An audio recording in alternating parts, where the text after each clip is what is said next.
worked for the Nature Conservancy, left to take a position with the Wisconsin Emergency Management. So we are down a person on our team for the East River Collaborative, but we will be refilling that role very soon. So I'm happy to be with you this morning. I'm not sure if people heard the instruction, but we have enabled people to rename themselves. So if you are on a computer that you don't normally use, if you would like to go to the bottom and hit participants, you should be able to find your name and rename. And so you can put just your name and your affiliation if you would.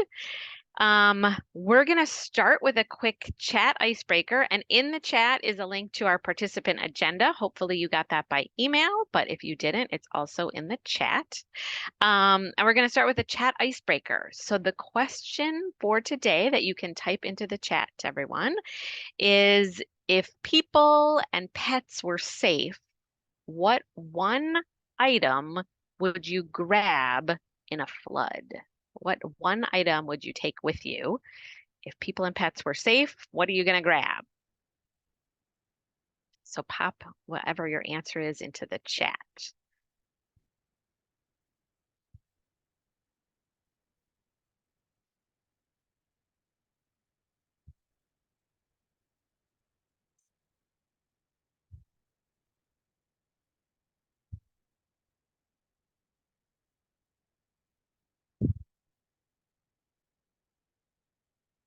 Good answers. I love that our emergency management director is grabbing his emergency go kit, but we got some pictures and photographs are always good. We have some very uh, fun people gonna grab a canoe, maybe load it up with some other things. Ooh, a favorite painting and a phone. I was thinking cell phone and a charger. Um, so Twinkie, cash. These are all good answers. All good answers. All right. Well, feel free to keep thinking and adding your answer to the chat. And yeah, something good to think about as we think about flood resiliency today. So our objective, we once a year have a winter forum. I think this is our fourth annual winter forum. And the objective of the forum is really to gather our partners and collaborators together to share updates on what has been accomplished by the collaborative and many of you, which you'll hear from, what's been accomplished in the past year. We have an opportunity and want your feedback today. So we'll have an opportunity to do that.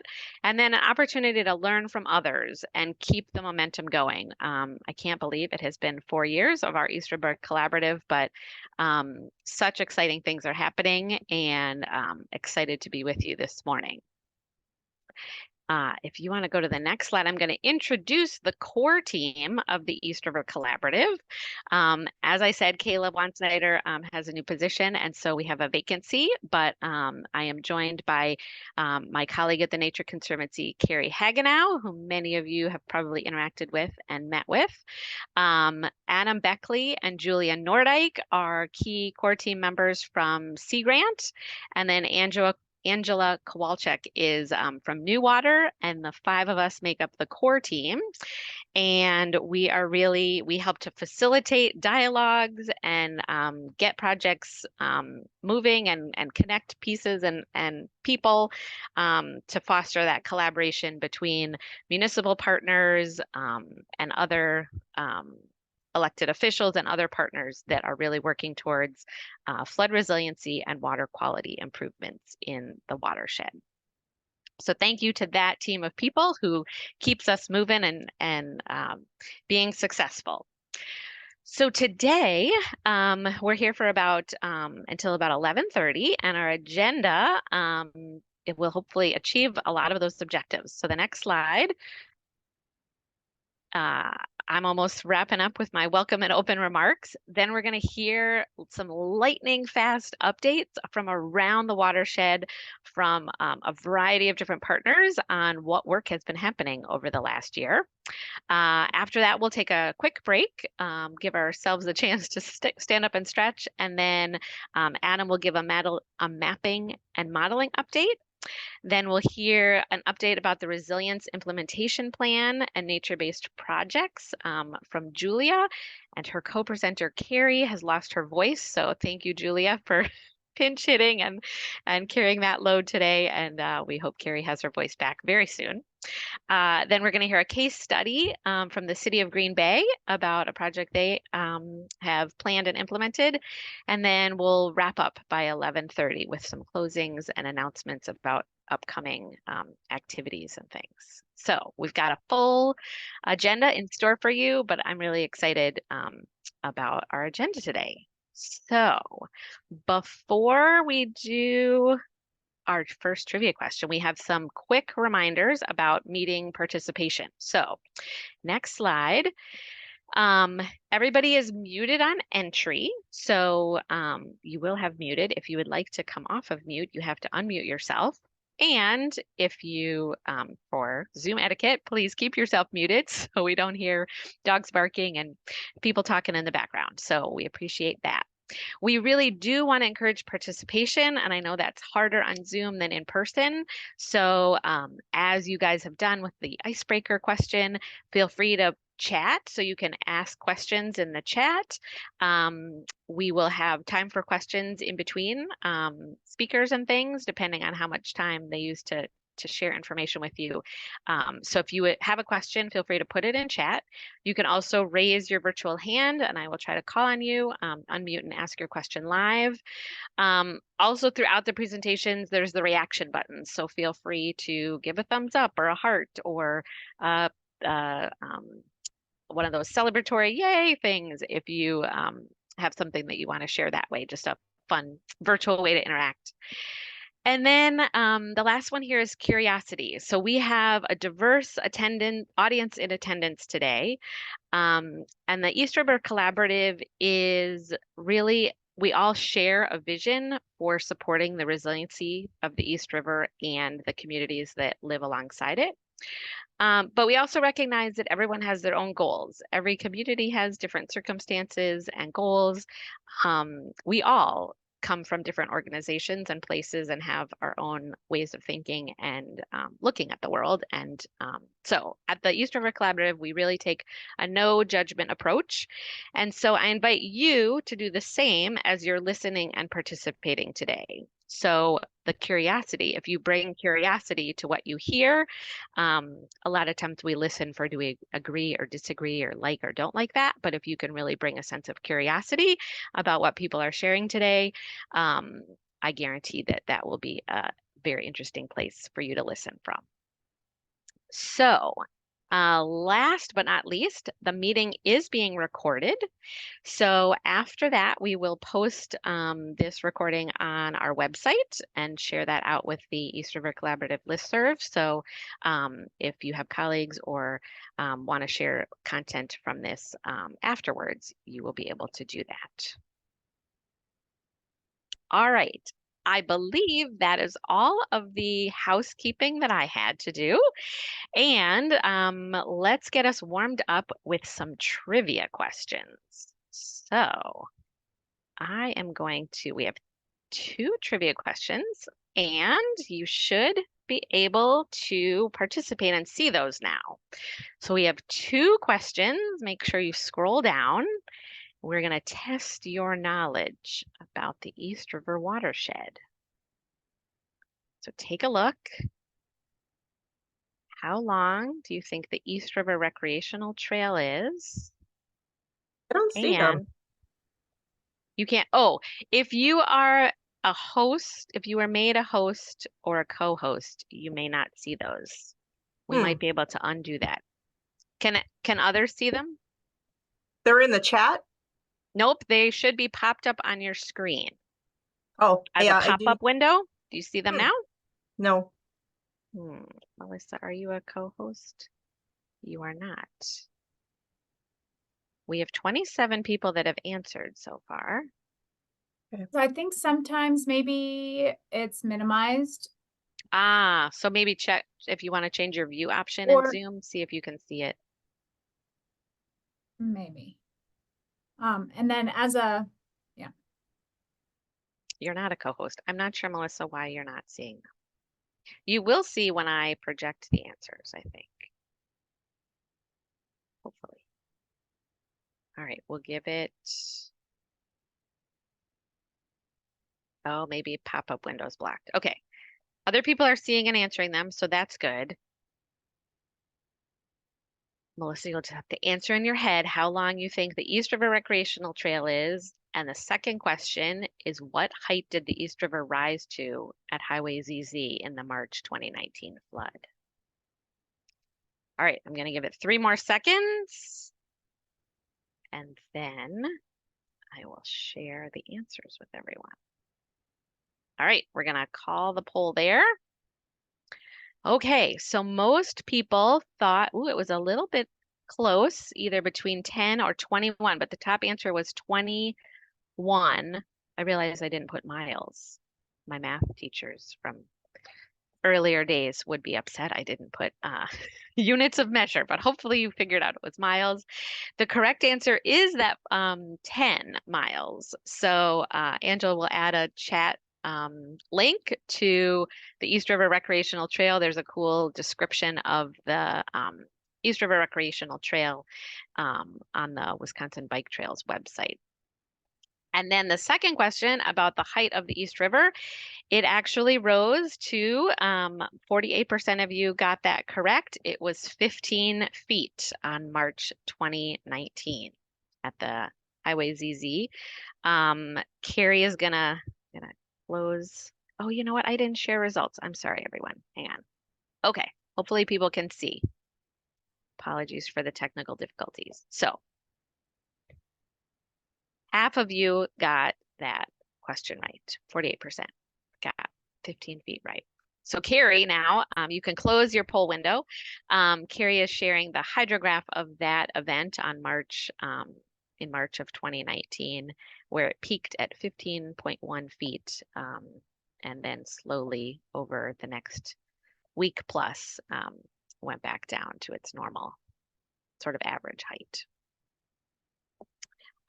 Also in the chat, Angela added a link to that the USGS website where you can see that information live, or you can go back to the 2019 flood, or you can check current conditions on that gauge right now.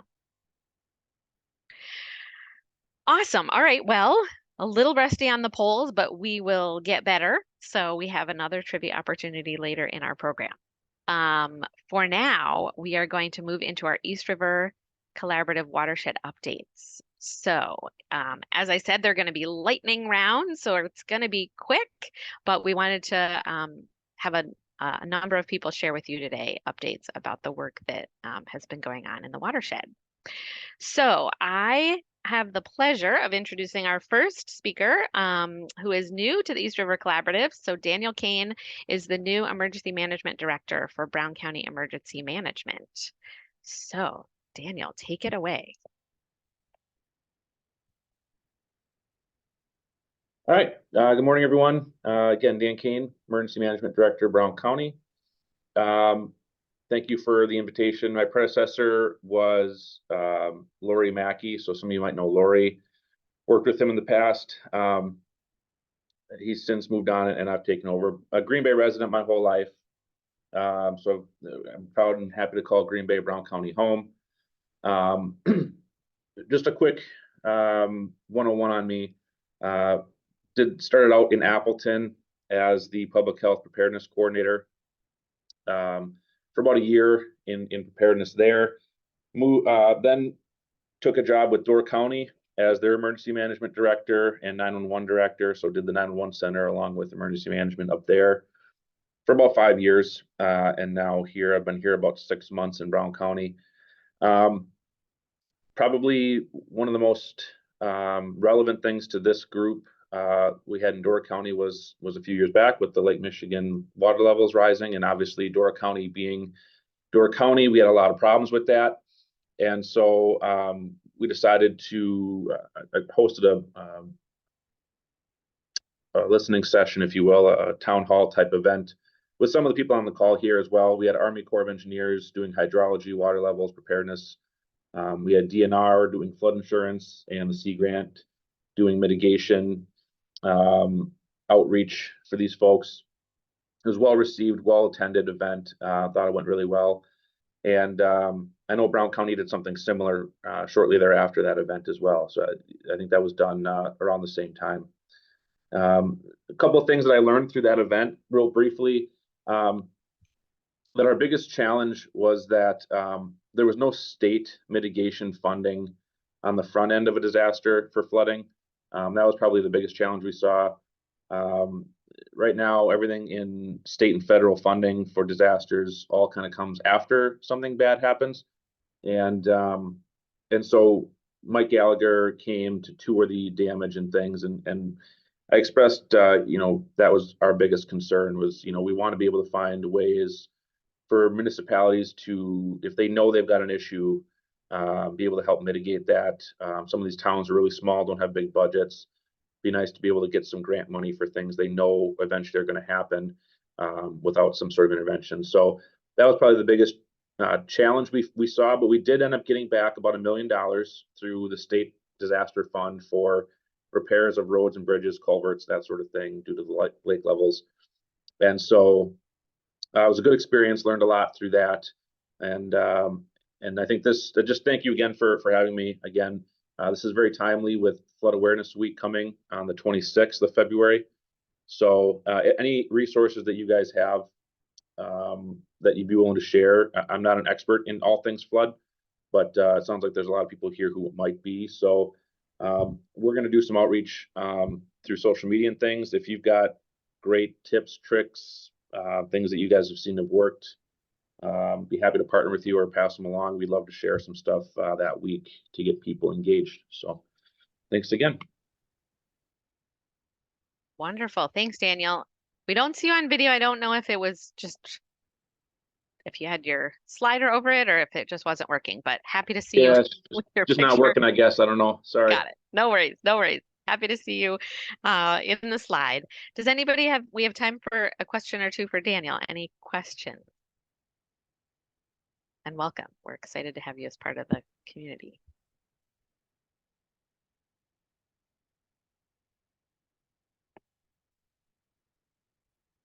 No question.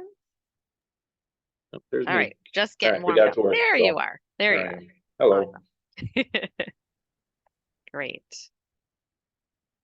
All right, we will move on then to our next speaker. Akila Martin is from U.S. Army Corps of Engineers. So make sure you turn on video and unmute. Akila, go ahead, share your update. Yeah, thanks, Nicole. Greetings, everyone. I'm Dr. Akila Martin, daughter to Laurel and James Martin, and I am at the United States Army Corps of Engineers Chicago District, and I'm a planner there, as well as the EJ coordinator and public involvement specialist at our district. And so quickly, I wanted to tell you all where we are with the 3 floodplain management studies that we conducted with the East River Collab for the last 2 years. So I don't know if you all recall, but we started our study in spring of 2022, I believe it was. And so we just wrapped up this past last month or so with the final report to the group. So quickly, I'll go over the 3 studies that we led. So one of them was the East River Flood Preparedness Plan. With that particular study, we held a workshop last January 31st to be exact, with several stakeholders and contributors to talk about and discuss and action steps around emergency and flood preparedness. And then our second study was the East River Flood Storage. And so our engineers here supported the work of figuring out, are there any areas in the East River watershed that will be able to hold flood water, storm waters? And so you all can check out our report. I assume ERC will share that with this team if you haven't already. And then the third one was a flood warning plan. That one didn't go as planned as we'd like it to because we weren't able to get the information that we had planned to have for this particular study. Although we did put some things together, there was a gauge installed this past summer that will hopefully be able to provide data to this team. And then we also provided some recommendations on what if we were to have another additional gauge, what that should be and where it should be geographically in the East River for optimum data collection. And so a few recommendations that I'd like to share that we came up with as a group is definitely want to make sure that ERC continues with having workshops. That sounded like that was something that people wanted to have, that either annually or biannually. Definitely start a stakeholder group to represent the communities of the East River watershed. Definitely expand the flood preparedness and response materials and resources. We did provide some of those that we mocked up, and actually, make sure that you all have more of those as it relates to the communities, as time changes and languages changes, cultural changes, things of that nature. We also would say make sure that we, for the flood storage is improved hydrologic and hydraulic modeling.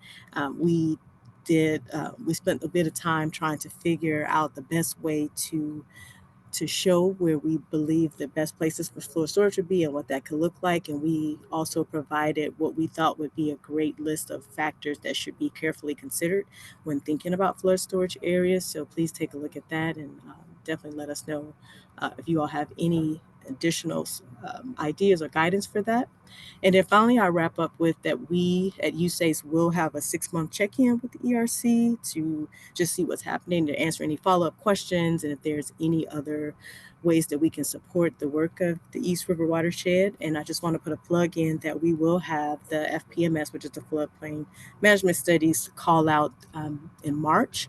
So if you're interested, please let us know. We can definitely share with you. We are going to be doing some webinars soon to kind of let people know what it is, what to expect as far as the application process, and what the considerations would be for a successful application. And I'll stop there. And thank you, Nicole, for providing space for us to let you all know where we are with the East River Watershed Floodplain Management Studies. Yeah, wonderful. Thank you, Akilah. Great update. Angela is going to put in, I think we're hopeful that we can share the document out in chat. I think it's going to work for people, so you can open that up. And we'll also find a permanent location to be able to share that, so it can be a resource referenced into the future. So questions. We have a minute or so for questions for Akilah, if anybody has any. I know they're short updates, and it's kind of hard to formulate a question with such a quick overview, but opportunity to ask a question. Anybody? All right, if you think of something after, you can feel free to put it in the chat, and we can try and answer it that way, or we can certainly reach out to speakers if you have questions after the fact. All right, thank you. Okay, next up is my colleague Mike Grimm from the Nature Conservancy. Mike, can you unmute and come on video? There we go. All right. Sure. Yeah. Good morning, everyone. As Nicole mentioned, my name is Mike Grimm, and I work part-time for the Nature Conservancy. And sorry, I just ran upstairs here. I was getting something. Anyway, I'm going to be talking about some projects on the East River that have been going on for several years here. And they're focused on fish and wildlife habitat, but they, of course, have co-benefits. And those co-benefits include flood storage and water quality. So the partners that work on these projects include, and actually the lead on most of these projects is the Brown County Land and Water Conservation Department, and Kevin Corbett specifically. And the other partners are the municipalities along the lower East River, the Brown County Port and Resource Recovery, the Fish and Wildlife Service, Wisconsin Department of Natural Resources, Ducks Unlimited, Isaac Walton League, and Fund for Lake Michigan, and TNC. And these projects range in size from very small sub-acre size projects along the lower part of the river. And I think maybe Chris Clark or Stephanie from Ledgeview is going to talk about some of those projects, but they also can be very large in scale, like what you're looking at here, which is a wetland restoration that we did a couple of years ago. And on the left, you can see the sort of condition of the site beforehand, which was a small wet area in a agricultural field.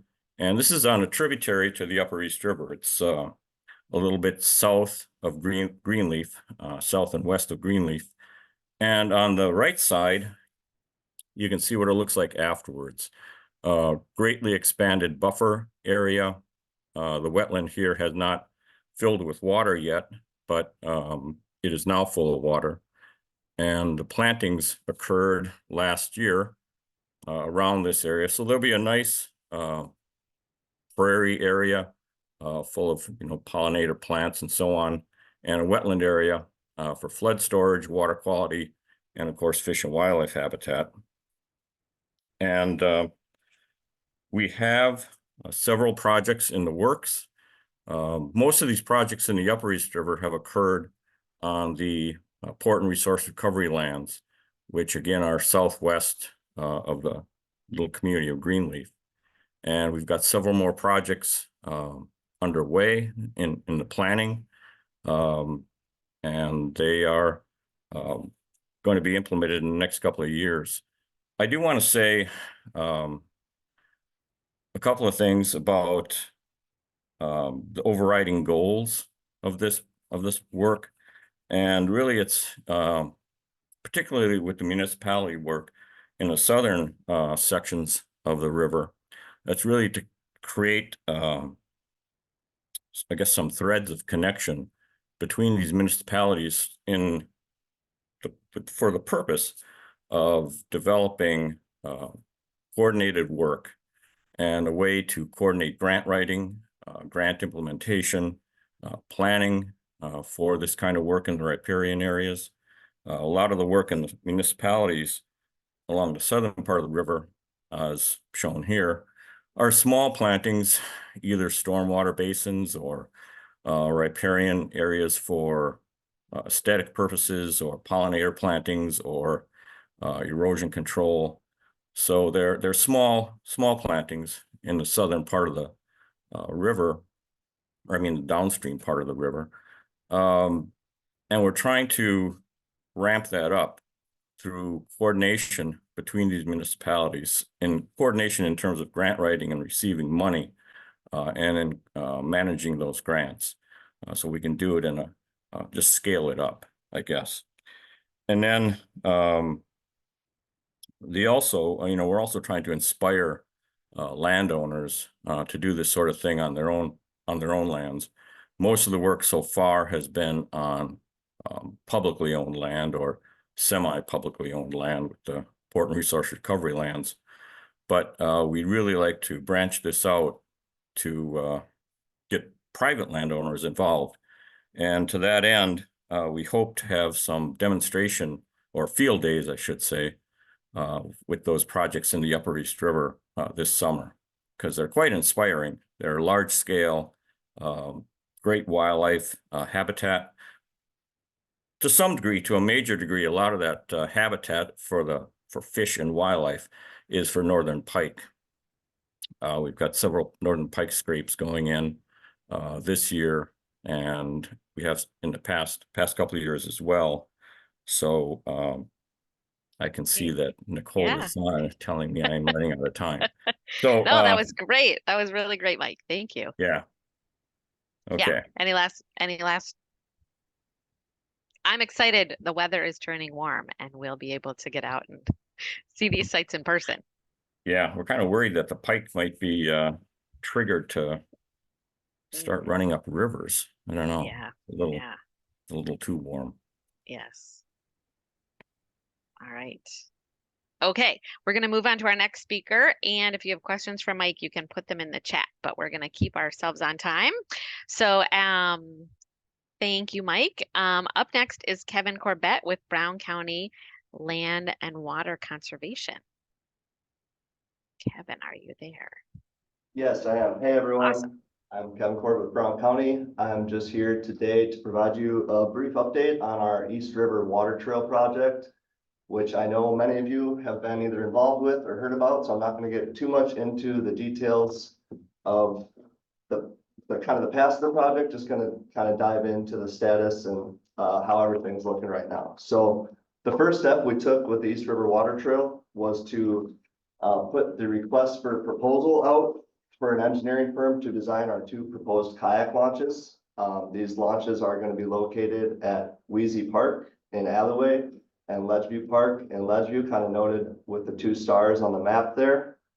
And then besides, so the contractors are designing that, and the goal is for that to be bid out early spring, so construction can occur in late summer, fall, when conditions are more ideal.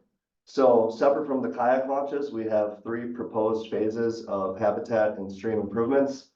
The first phase that we're working on right now is kind of what I have the map mostly showing. The majority of this work is going to be invasive brush removal. There's a whole lot of buckthorn and honeysuckle, and that's kind of noted with the green hatching throughout municipality land, and then the yellow hatching is our 1 private landowner on this phase. I should note all this phase 1 is on the west side of the river. So 67 acres of brush removal. We've included 2 years of follow-up spot spraying to kind of maximize that control effort. And then we also have within the same corridor, about 15 acres of ash removal proposed. That ash removal is mainly going to take place within 50 feet of the river to kind of prevent the ash from falling in, uprooting the banks, causing bank erosion, and also creating these stream impediments. In the middle picture, it's kind of hard to see. You can kind of see blockage in the river there, and that's what we've been referring to as stream impediments. These kind of prevent kayak and canoe navigability between our launches and other launches along the East River. So we want to clear these up and prevent more ash from falling in and creating more of these once we have cleaned them up. So we've identified 13 of those that we're adding on our phase 1 plan. And then separately, we have 6 acres of prairie plantings proposed on City of the Pier property. That's the red hatching on the map. These were both kind of fallow upland areas that we identified in our initial inventory. And that's the bulk of the work for phase 1. We're hoping to have that design completed this spring and have a contractor secured early summer, so construction can start taking place late summer, fall, and over winter. So once that phase 1 is contracted, we have phase 2. It's a lot of the same practices as phase 1. We did identify about 2,000 feet of severe stream bank erosion that we would like to address on phase 2.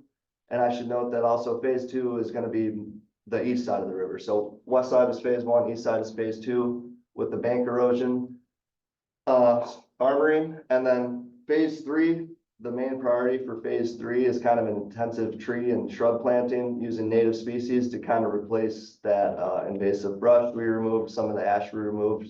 And then we'll have to kind of assess our budget after phase 1 and 2 are completed and see what else we can fit into phase 3. We've kind of looked at wildlife structures, bird houses, bat boxes, and then also some possible fishing piers. So that is kind of where the project is at. If you aren't familiar with the background, I'd be happy if anyone wants to reach out to me to talk more about it, but I just wanted to provide pretty much an update here. Wonderful. Thank you, Kevin. Lots of work, but it's exciting to have this as a new recreational opportunity in the area. Okay, we do have a question in the chat. Hopefully Mike can go back to the one about stormwater retention and runoff. But what financial contributions are kayak users making toward the project? Maybe specific, maybe more in generally, or to ash removal specifically? The entire project is funded by ARPA, American Rescue Plan Act, and NRDA. So we have all funding acquired for the project. I should give credit to some of our citizen champions who are kayakers who use this area, who kind of initiated this whole project a few years ago, a little before I even got to the county. But as far as the financials, this is a grant funded project. Thanks, Kevin. We might have time for one more question. Any other questions? The map on the left side is the 3.1 mile stretch of East River Corridor between Hoffman and Dickinson Road. It goes through Alloway, Bellevue, De Pere, and Ledgeview. The southernmost star is Ledgeview Park, Yes, that's if correct. that helps orient anybody. Good. All right. Nicole, if We we have should time, move- we have one more chat question. Yeah. Can you see that one, Kevin? Sort of a land and water conservation, but also Brown County Emergency Management together. We have not been in any conversations with emergency management. So with planning, I see that there's plans for the East River Trail, the walking trail, to extend south of Ledgeview Park. I see there's kind of a master plan. So I have reached out to planning to kind of talk on where that's going, but I have not been in any conversations with emergency management. Good question, Glenn, and maybe the East River Collaborative can make some of those connections and make sure that people at the towns and others doing planning have the right info. All right. Well, thank you everyone. guys. Yep. Thanks, Kevin. Next up is Stephanie Schlegg to tell us more. Stephanie is with Town of Ledgeview. Yes, good morning, everybody. I'm Stephanie Schlegg. I'm the Parks and Recreation Director for the Town of Ledgeview. Thanks for allowing me to give an update on what we have going on in Ledgeview. Back in 2020, the Nature Conservancy and Bay Lake Regional Planning Commission put together a report for the Town of Ledgeview, just identifying some different projects for improving the corridor along the East River, specifically targeting Ledgeview Park. There were three main areas of that report: general park improvements, floodplain, wetland, fish, wildlife habitat, and land protection and acquisition. Our park committee and our town board took that report and really looked into it and looked at achievable tasks that we could make happen to make some improvements at Ledgeview Park. So with all of those recommendations, last year really saw some activity in each area. So the town was a grateful recipient of a grant from ATC, the American Transmission Company, for pollinator habitat. So their pollinator habitat grant, they provide to communities that have transmission lines that run through the community, and where the transmission lines run through publicly owned property, they provide grants for municipalities that are interested in planting pollinators in that easement. So we were the recipient of that grant for 3 years, 2021, 22, and then last year, 2023. So the picture in the top right of your screen, where you see everybody planting, that is the 2023 plot, which was an extension of our 2022 plot. Our 2021 was a little bit more north along the East River Trail, but as you walk through the trail and walk through Ledgeview Park, you'll be able to see those pollinator gardens. If you look at the picture with the sign and the adorable, if I may say, little girl there we have signage to recognize and identify the different pollinator gardens. So with that, additionally, we were a recipient of a grant from the Fund for Lake Michigan and the Nature Conservancy for additional pollinator habitats in the park. So one of the smaller ones that we were able to accomplish this past year in 2023, you will see is your picture on the top left of your screen. We worked with Stone Style Prairie Gardens to plant some pollinators in a dry retention pond, as well as up and over a berm heading towards the river.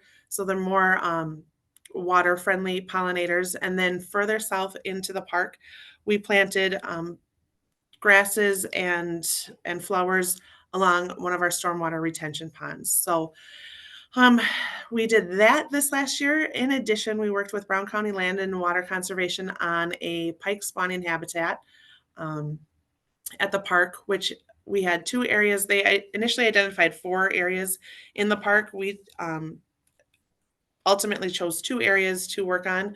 One was a spawning habitat directly adjacent and south of Dickinson Road in Ledgeview Park. If you drive Dickinson Road at all, you can see it right, it's right there, right along the road.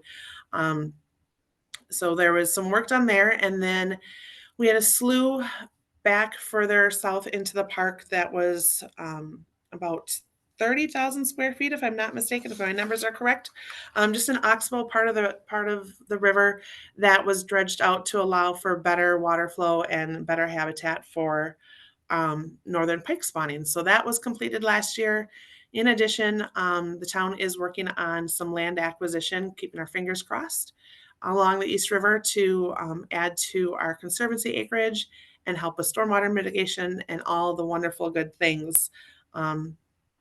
Kevin mentioned the kayak launch that is going in at Ledgeview Park. If you look at the picture in the top left, the kayak launch is it'll be off the picture, but it's right off that parking lot there.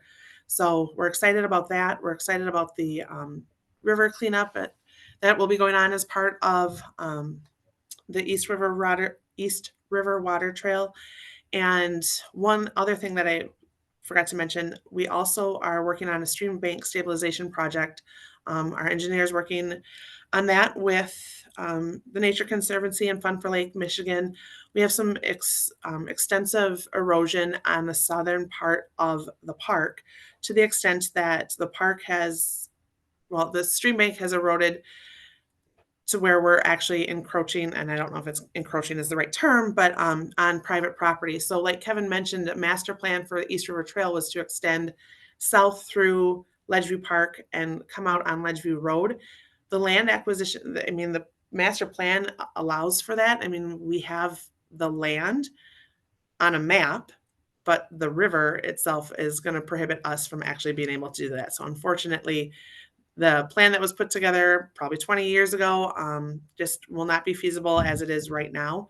It'd be wonderful if we could extend that trail somewhere, but we'll have to look on how that would happen. So that's what we were able to accomplish in 2023.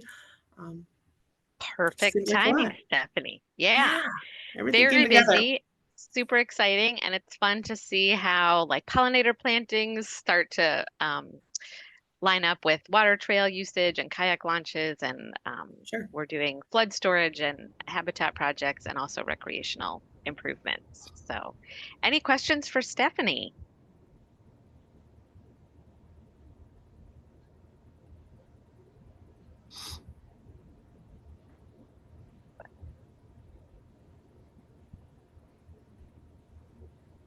Sometimes it takes a minute to type it in the chat. Feel free to start typing your question before we get to the end of presentation.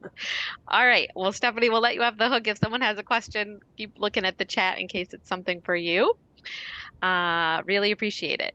All right. Next up is Chris Clark with Village of Alloway. Chris, share what you've been up to. Thanks, Nicole. Chris Clark with the Parks, Recreation, and Forestry Director with the Village of Alloway.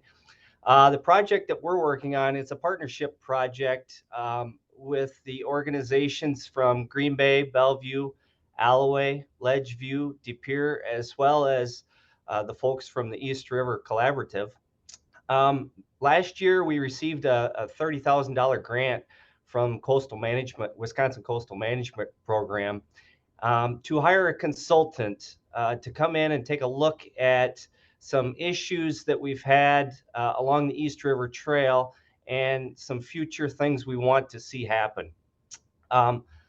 The grant, like I said, $30,000 grant, we were able to hire a consultant to work on this, and we chose ISG to work on this plan for us. The plan's to identify solutions to river flooding that affects the trail mostly, but also to develop conceptual plans for fish and habitat improvements, as well as additional access locations, along the East River Trail and the corridor. Some of the project goals that we're looking at, like I said, enhance trail accessibility to address those flood-prone areas, restore and improve fish and wildlife habitat, and then identify funding sources, to implement some of these strategies that we're looking to help us with the issues that we've seen in the past. So what we're really looking for is something we can do on the ground, not just a plan that sits on our shelf. So at this stage, we've all met with our consultant and provided information and data to them, and as well as working on a prioritization matrix for this project. Our next step coming up here in a few weeks is we're going to have a joint public open house with the folks from Green Bay and the project they're working on. We're going to have a public open house at East High School on March 6th to gather more information, present this project as well as the project that Melissa's working on, and get everyone in the room to start to give us feedback on these plans. So we anticipate this project, our plan, to be completed the latter part of June. And some next steps that we're looking to after our open house is then more conceptual designs and working with our partner communities, and then a second open house to provide that information back to the public that we've put together and gather more feedback, and then plan completion, like I said, midsummer. So that's the project we're working on, with our partners, and glad to be working on something that we can see and utilize for future projects along the East River Trail. Wonderful. Really great. Exciting work, Chris. Any questions for Chris? I have a quick one. Is the plan going to cover all of the trail, and then you'll just be able to prioritize which projects to do first, or are you prioritizing which projects the plan will do designs for? Great question. The plan will look at the entire length of the East River Trail, and then pick some of the most important locations. However, our future is that we will partner together on some of those future projects, hands on the ground type of things, and work on funding, and be able to, as partners, then work on those together. Great. All right. Thanks, Chris. Up next is Ben Kremenauer from the Village of Bellevue. Welcome, Ben. What have you got for an update today? Good morning. Thank you for having us. And welcome to everybody here. Bellevue's got a lot of projects going on. So these are 23 initiatives that carried over to 24 for various reasons, and other ones are a little bit more illustrative that we're moving forward. And the first one I want to highlight is that Bellevue has nearly 3 miles of the East River Trail within our portion, and about, call it 2.6 of it is actually paved trail, while the rest is more of a sidewalk because of big factories and stuff. But we're in a phase 1 project of completely repaving our surfaces. They've met their life. We're in the process of fine-tuning contracts and pending board approval in a couple of weeks. We're going to go ahead with phase 1, which includes a complete repavement of the southern half of the East River Trail from Alloway Avenue to Manderley Park, and that's where the beautiful bridge crosses the river there. It's a little tricky because we're also dealing with the request to remove 2 of the small boardwalk sections on the northern end of the project. We want to remove those for one, primarily for safety and access reasons. Right now, about 75% of this trail segment isn't accessible by vehicles, which means that if we have a person under duress or a tree that falls on the trail, they can't get to those areas. We're running into a little bit of red tape with the DNR, but we're excited for it, and the Army Corps has given us preliminary agreements with the process. This is just phase 1, though. We're going to be tackling the other 1.8 miles of trail areas in the coming years to do the same thing. Attach better infrastructure of that area, allowing us to get equipment in there. Sidewalks are going to be improved to connect to the trail in other areas. It's a multi-year effort, but we're excited for it. And then on the following slide, we talk more about our flood resiliency and stormwater management programs. Like any community on the Fox Wolf watershed area, which East River is a part of it, we all have to deal with MS4 and other state requirements. Well, Bellevue's, like everybody else, is tackling this in different ways. We have 6 different projects that we've identified to help improve this. And I just highlighted the 6 areas that we're focusing. This is hundreds of acres of Village of Bellevue that doesn't have any sort of stormwater treatment. Basically, it means that anything that goes down the road into the inlets eventually makes its way through Bower Creek or directly through the tributaries to the East River. That's contaminated soil, it's dirt, that's brine, it's junk and garbage. Well, we're going to be building these 6 different basins or improvement areas, starting with one that's just off of the East River on Hoffman Road, and then one up towards the top next year, and so on. When we look at 41,000 pounds of removal of dirt and debris, and that's a dump truck.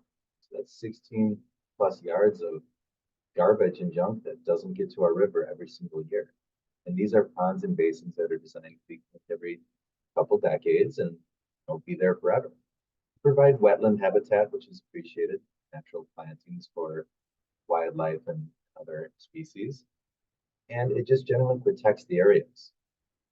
We have a significant flooding issue, as we talked about, 15-foot rise. I thought it was only 8 feet, it's 15. Well, we're hoping to capture some water before it gets to the East River, which will help with those. Now, this isn't it though. We're also tackling other initiatives, including our larger permitting process for stormwater management, including requirements for more aggressive treatment plans with private businesses and property owners that have these basins. Next to every business, you might have a stormwater pond. When those reach their life, we want them to clean them out, keep them up in good shape, so they continue to do their job and protect our waterways. I'm happy to answer any questions. Otherwise, Bellevue's got a lot going on. Several $1 million worth of projects in this year. Really exciting. Thank you, Ben. Any questions for Bellevue?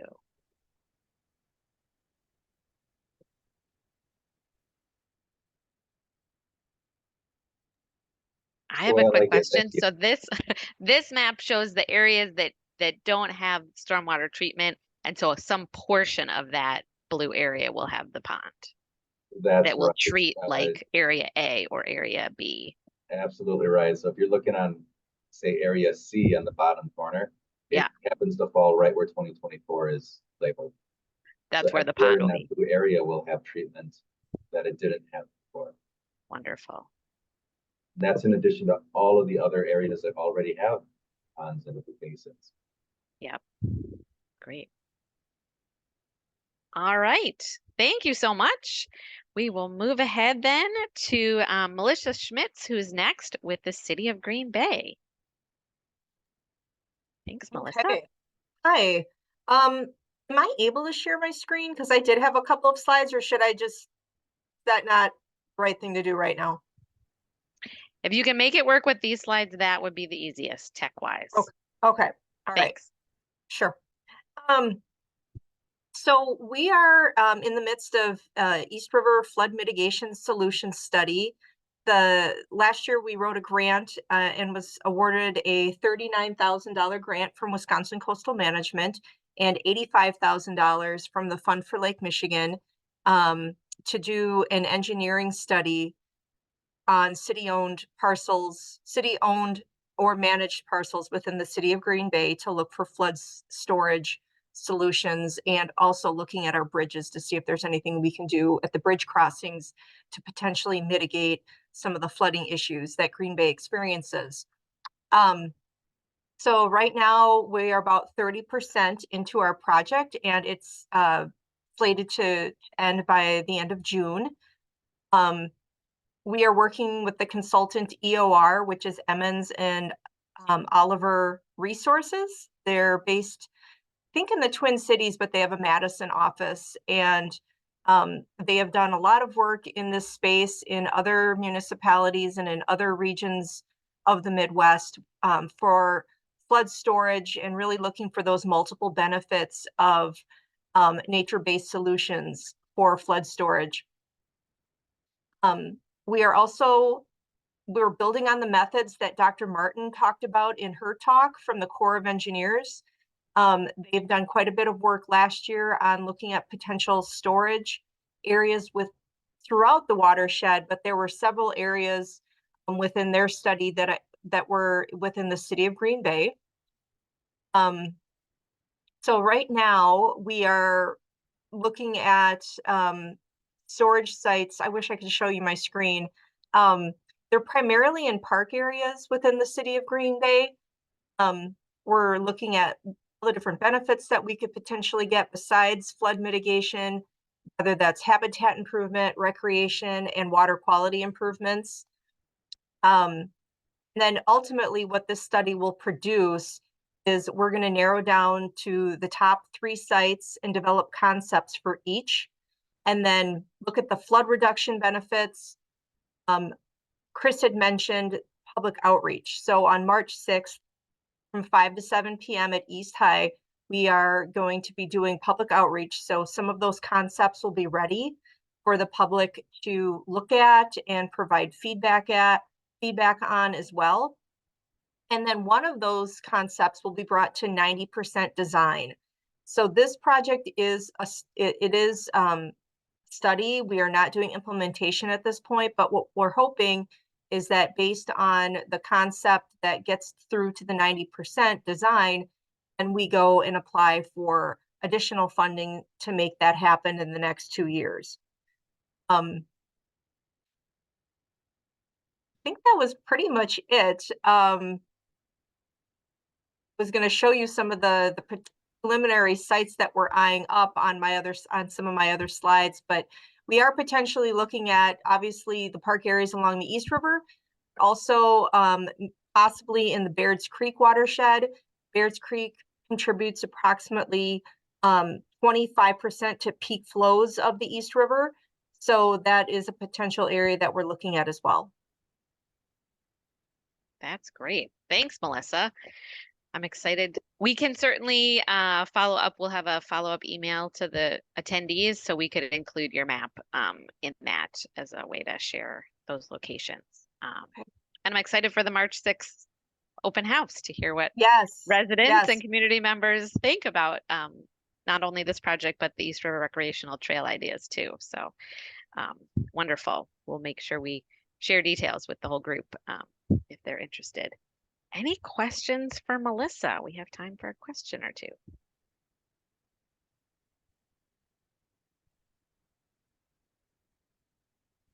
People are soaking it all in.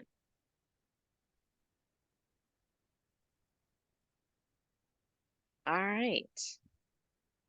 We have going once, going twice. All right. Thank you very much, Melissa. Oh, yeah, go for it. I have a question. Yeah. What has been the most surprising thing you've learned so far during this study? Oh, you're on mute. There you go. Sorry. That's a good question, Julia. That is Julia, right? It was. So I would say, at this point, most of the time that we've spent has been on data collection and reviewing the existing models.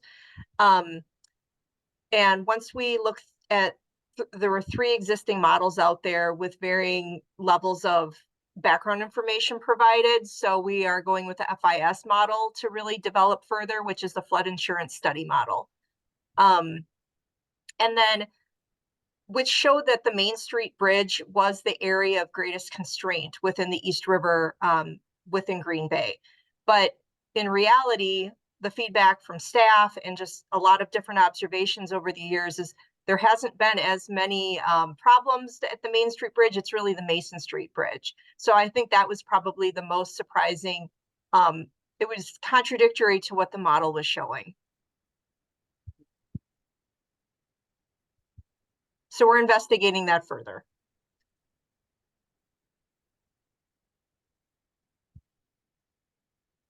Always good to have on the ground data and resources to know what really happens and figure out, is the model right or is the model wrong, and why is that? I'm not saying the model's wrong. Yeah. I think it requires more, a deeper dive into just looking at you know, what the model said. And, you know, when staff started looking at some of the proposed bridge modifications, they were like, whoa, whoa, whoa, whoa, that's not where we're seeing all the issues. It's on Mason Street Bridge. So a lot of it just needs to be looked at a little bit closer. And we do have a subcontractor on the project, Jewel Consulting, which is a bridge consulting firm that's also working on the project with us. Nicole, Yeah. do we have time for one more question? We do. Go ahead. Okay. Hi, Melissa. This is Mike Grimm. Oh, You hi. mentioned, hi, you mentioned, and I didn't catch all of it, but you mentioned looking at Baird Creek in perhaps a subsequent part of this analysis for flood mitigation work.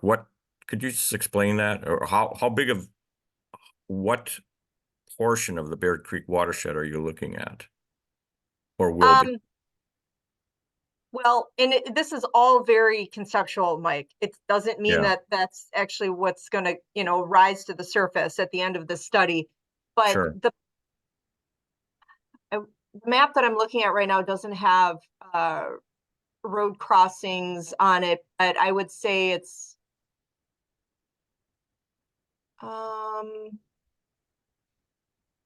I'll have to get back to you on that Okay. to show, Okay. you know, to give you an exact location. Yeah. Yeah. That'd be great. Thanks.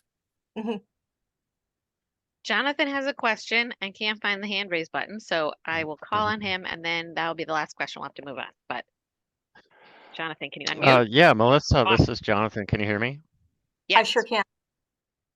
Yeah, that's interesting information that you found out about the Mason Street Bridge. And I guess one thing that I was going to ask you, as you guys go through this, I'm going to be starting to dive into some of the hydraulic modeling stuff, probably after this spring, to try putting together some synthetic flood modeling. You know, we just got that gauge, as you're well aware, so it's going to take some time. We're going to need some data collection to do any sort of verification on modeling efforts, obviously, but we want to try starting to get some modeling in place beforehand and actually start utilizing some of this information that's out there to help the local National Weather Service office get off flood warnings and whatnot. So I guess my comment or question is, any of those type of informations, those discoveries you guys are finding with the modeling like that, that'd be great information for me to know. Oh, yeah. So if you come across some stuff like that, I would love for you to send that my way. Well, I mean, and one of the things that I'm so grateful for is the study that Green Bay was part of with the Army Corps of Engineers and all those other stakeholders and groups that Dr. Martin spoke about. That's really adding to our study. It's making it a better study that all of that was done. And just the importance of sharing information, not keeping anything back, is so important, so that we can all, I mean, what the Army Corps did was they identified multiple sites within multiple jurisdictions for potential flood storage. So obviously, the more communities that build flood storage into their planning, whether it's in their parklands or whether it's within private development, the more impact we're going to see across the watershed, and especially at the downstream end in Green Bay, where we sometimes have the worst of the effects. So that's just my little pitch.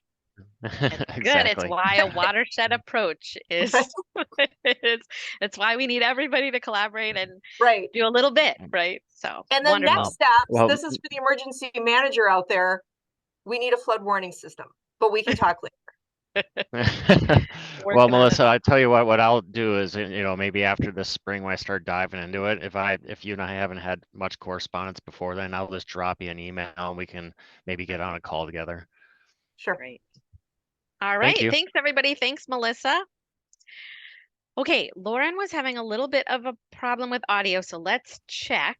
Lauren, can we hear you? Okay, perfect. This is Lauren Leckwey with Wisconsin Coastal Management Program to give her update. Thanks, Lauren. Sure. I've I fixed the audio, but I have been having some internet issues, so I may freeze for about 10 seconds as everything reboots. But we'll hope that it lasts. But yeah, so following up Melissa's presentation, I was asked to talk about the Woods Golf Course Greenway acquisition. The city of Green Bay will be acquiring 12.1 acres of land located in the east part of the city from a developer which is currently maintaining the property as a golf course. This property will become a greenway accessible to the public. And after acquisition, so we're only funding the acquisition at this phase, but the city has plans to convert the turf grass to native plantings. Restoring it to the indigenous riparian vegetation will aid in better water quality within the Baird Creek, which flows through the property, and should also help with some flood mitigation. The Baird Creek, as you know, flows to the Fox River, which flows and empties into the Bay of Green Bay, where the city is actively working to install and restore the swimming beach, fish habitat, and the fishing pier. This property will have 2 public access easement sites, and the city hopes to foster some nature-based recreational opportunities. So that's pretty much all I have for this particular site. I don't know if the city's on, if they wanted to add more, but the acquisition hasn't happened yet. It should be coming up soon. And then, like I said, the restoration work will begin after acquisition. But in addition, I just wanted to plug the program a little bit. We've seen in the last couple of presentations some other flavors of public access projects that the Coastal Management Program funds. So we are a state managed program with federal funding from the National Oceanic and Atmospheric Administration. So for public access projects, the majority of applicants tend to be local governments. They have to be a public entity. But that doesn't stop a nonprofit from applying. They just would only be able to do like the design work of the phase. But if there's any sort of on the ground work, it would have to be from a public entity. In addition to acquisitions, we do all kinds of things: kayak launches, restoration, boardwalks, trails, literally anything, you name it. And we would love to see some more communities come in, some of the smaller communities, even on this call today. I forgot where I was going, but and then oh yes, I was going to say, so our boundary is not the watershed boundary, but it's the inner coastal boundary, or sorry, inner county boundary of the 15 coastal counties. So as long as you are within Brown County, in this case, you would be eligible. And then we encourage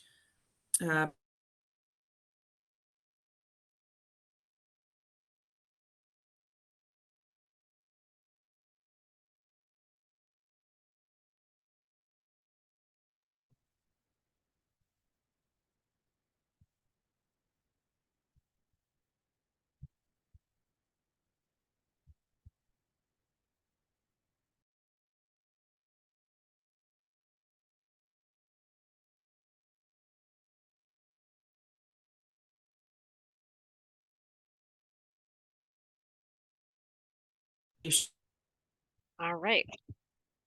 I lost audio for a minute. Can you hear me? Yes. Okay. Excellent. I missed the last 20 seconds of Lauren because I think I had audio glitch, but questions for Lauren? I have a quick question. This is Great. Mike, Yeah. Mike Grimm. Hi, Lauren. Do you know if this property has any potentially restorable wetlands on it? The golf course property? Yes, the golf course property.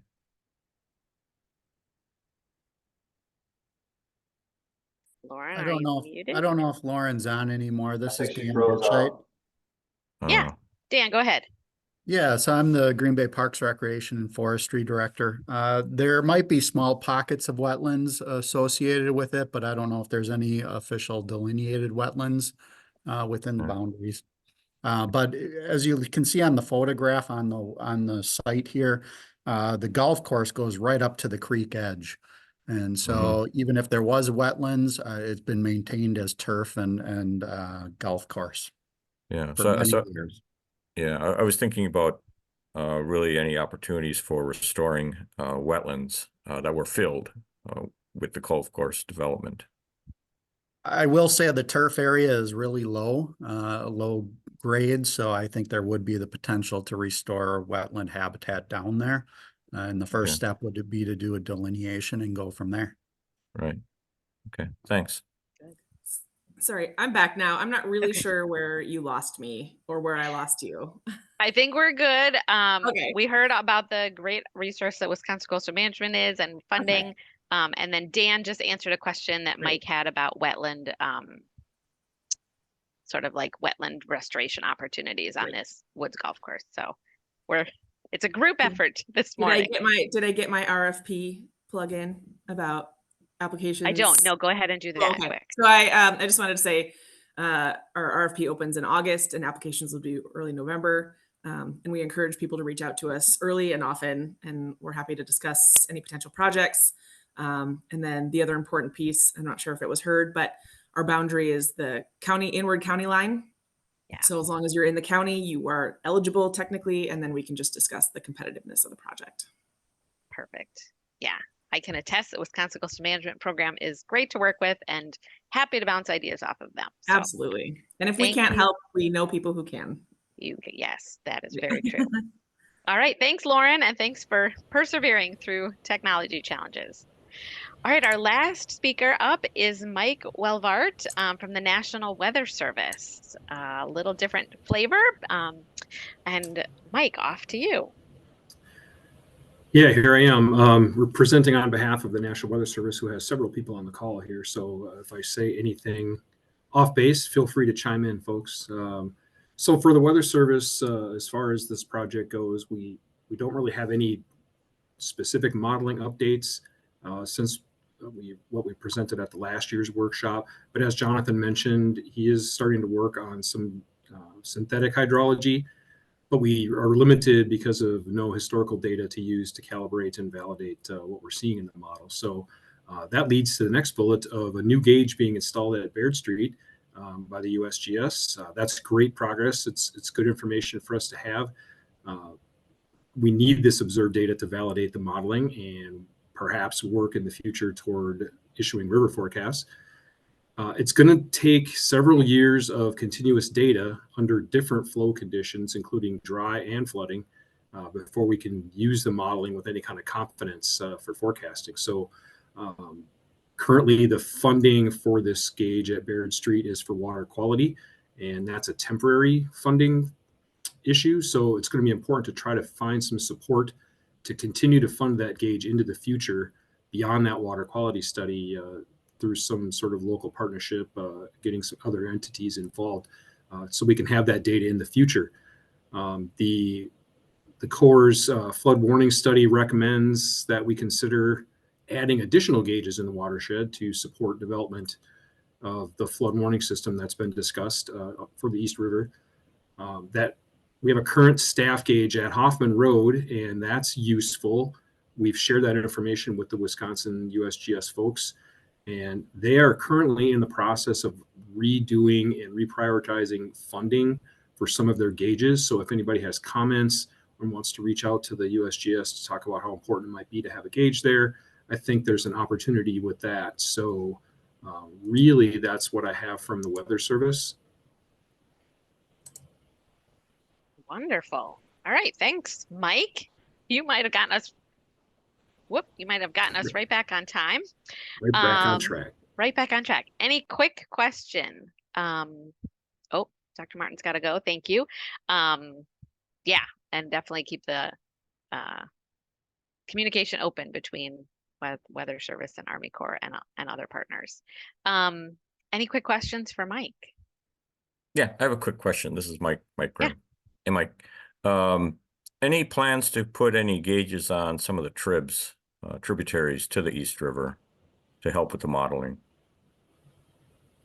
We would love it. The Weather Service does not have funding to do any gauging, so we rely on other partners such as the USGS the Corps of Engineers or who other local partners to do the gauging. We're just not funded for that. So that's Okay. where I kind of mentioned we need to develop some partnerships and some collaborative funding efforts to try to get, several people on board with that to try to fund more gauges. Yeah, more on each trib would be great. Anything we get would definitely help the modeling. Is there anything this group can help to help support that? Beat the Besides brush, money? find money, and reach out to some of the entities that do gauging. USGS primarily. Corps of Engineers might be able to provide some funding, maybe install a gauge. Jonathan's going to say something maybe. Well, the one thing I was just going to mention is that you mentioned those other federal agencies, Mike, the USGS, the Army Corps of Engineers, but that statement kind of makes it sound like they're able to fund gauges, and a lot of times it's like a cost share deal. They're going to need 50% of that funding. So our top priority right now, the USGS put in that new gauge down near the mouth of the river, and that's sort of a temporary funded site. They heard a lot of the rumbles about the demand for it, and I can't remember who exactly they partnered with. It was the Great Lakes group though, and I think the gauging funding for that location is only for a few years. And so from our standpoint, keeping that gauge funding is the top priority. And as Mike mentioned, we would love to have another gauge, something like on the Baird Creek, as Melissa mentioned, 25% of your peak flow can come out of that water, out of that watershed. So the more gauge support that we have, the better we're going to be able to model it, and the more advanced warning we're going to be able to have on flood situations. Okay, I hate to cut it short, but we are gonna head to our break. These are great conversations that we will continue to have. And I'll share a quick announcement later about National Weather Service, and that might be another opportunity to continue. Okay, we're gonna take a 5-minute break. So if you would come back at 10:23, you can feel free to stay on the computer. You can mute and go grab more coffee or whatever, and we'll see you in 5 minutes. Thanks.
We're taking a 5-minute break, and we're going to come back at 10:23 if you just entered.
Got 1 more minute.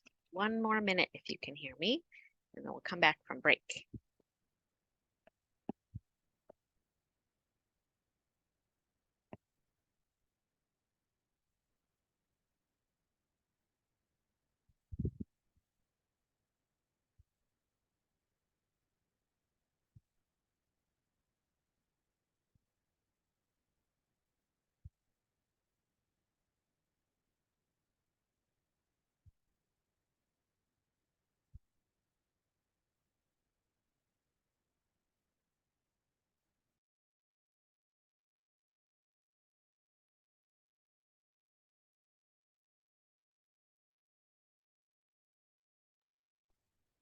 All right, everybody, welcome back from the break.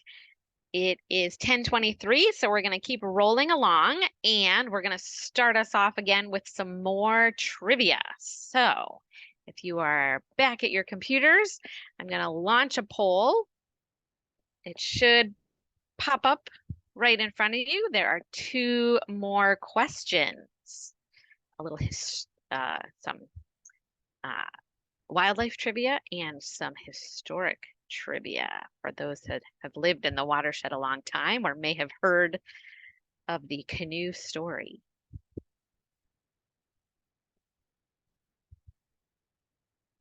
Take a minute to answer that. How many different fish species were found in the Lower East River by DNR staff in 2016? And which bridge did a canoe get trapped under during the flood in 1990? All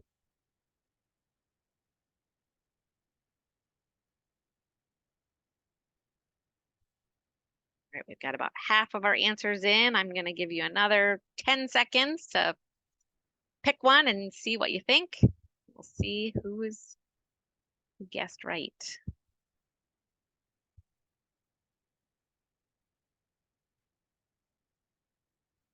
Right.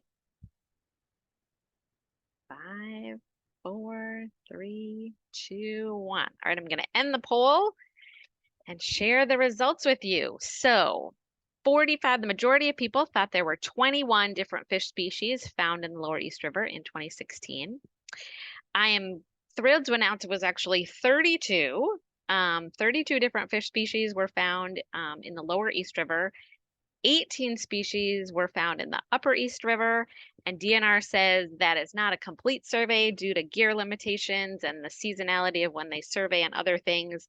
Those numbers are definitely an underestimate of the number of fish species in the river, but I think it's really impressive at 32. So good trivia fact for you to put in your back pocket. And then the second question, which bridge did a canoe get trapped under during the 1990 flood?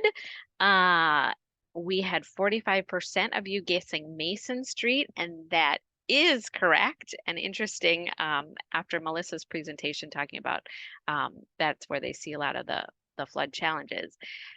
Angela will put in the chat a link to a couple resources. First, related to our first trivia question, there is an Upper and a Lower East River habitat restoration plan.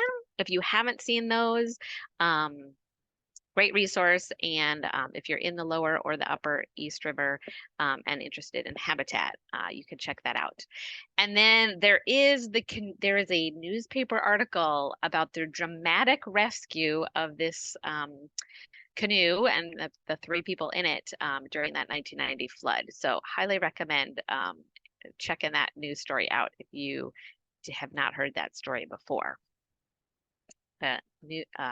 Good tip is do not go out canoeing when it's raging floodwaters. All right, hopefully that's got us energized again. And I am now going to turn it over to one of our core team members, Adam Beckley, and he is going to share an update on mapping and modeling. Thank you, Adam. Take it away. Thanks, Nicole. As Nicole said, my name's Adam Beckley. I am sharing the wrong screen. I am the Coastal Engineering Outreach Specialist with Wisconsin Sea Grant.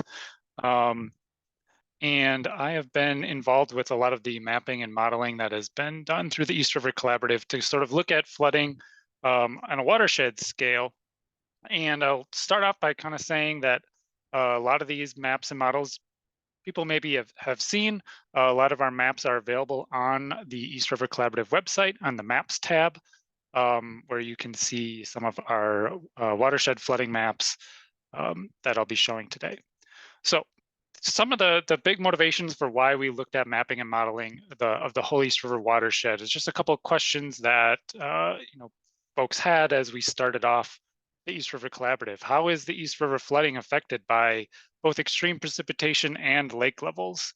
In 2019, 2020, with those very high Lake Michigan water levels, was really causing issues. And the question was, well, how much is it the lake levels? How much is it that 5 years of record precipitation we had?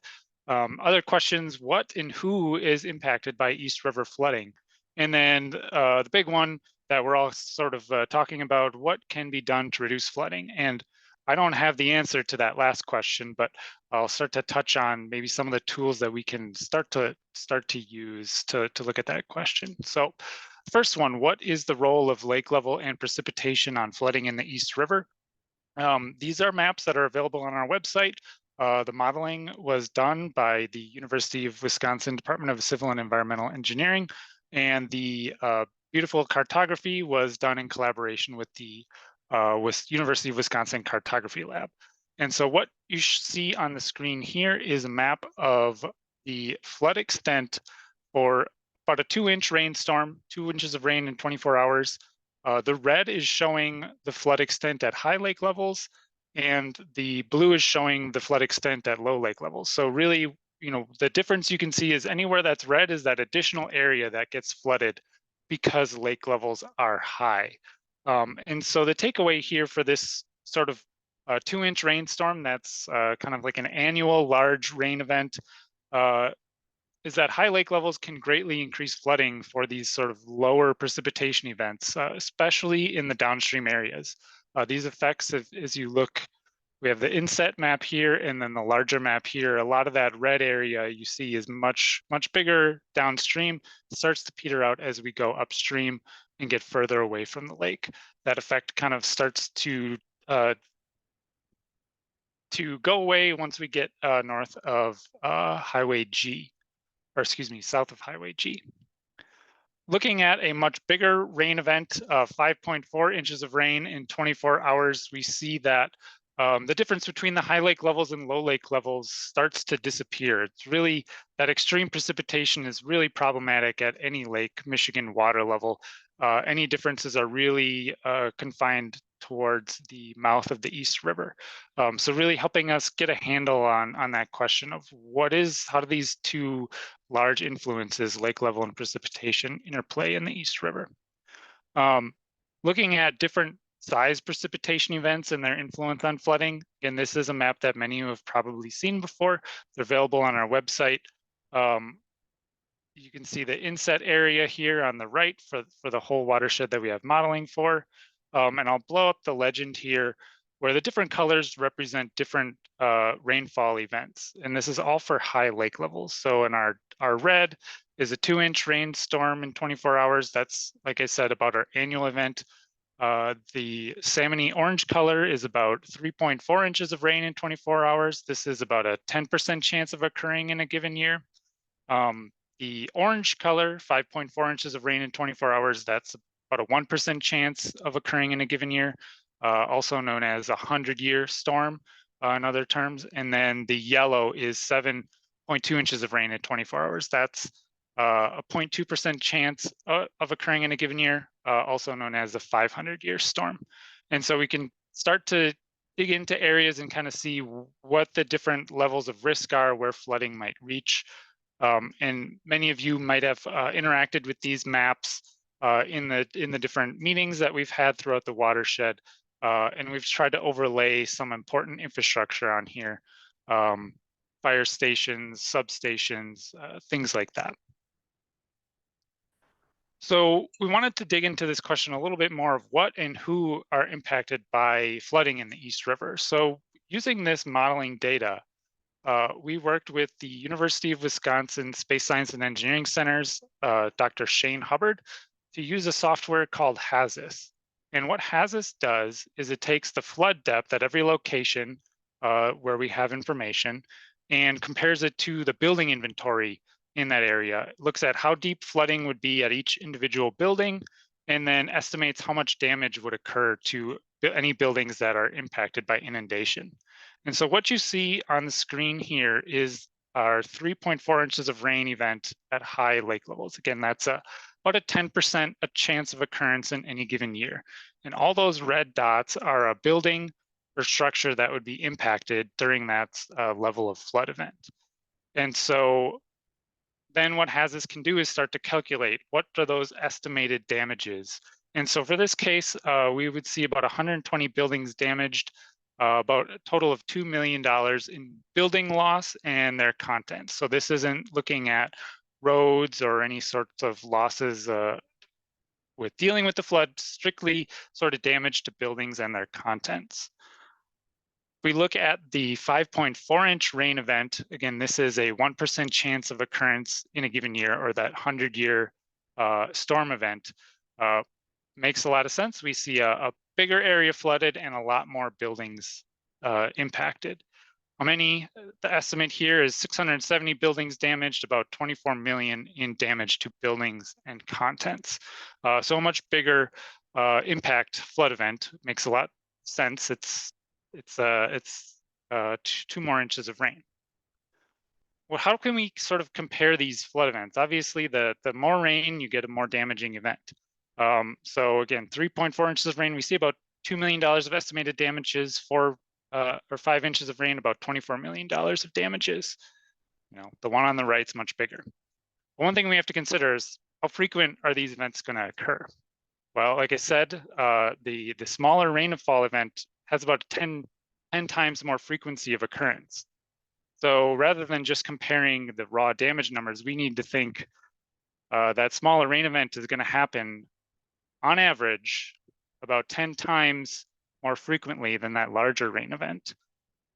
This is some basic assumptions, but it's bringing it up to about the same order of magnitude of damage when we see 10 of those smaller rain events for every one larger rain event.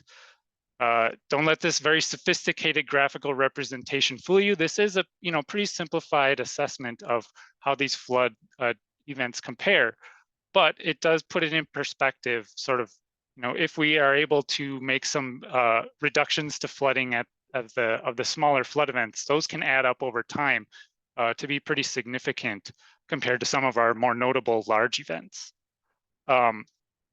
So that sort of answers the question of what gets impacted with flooding.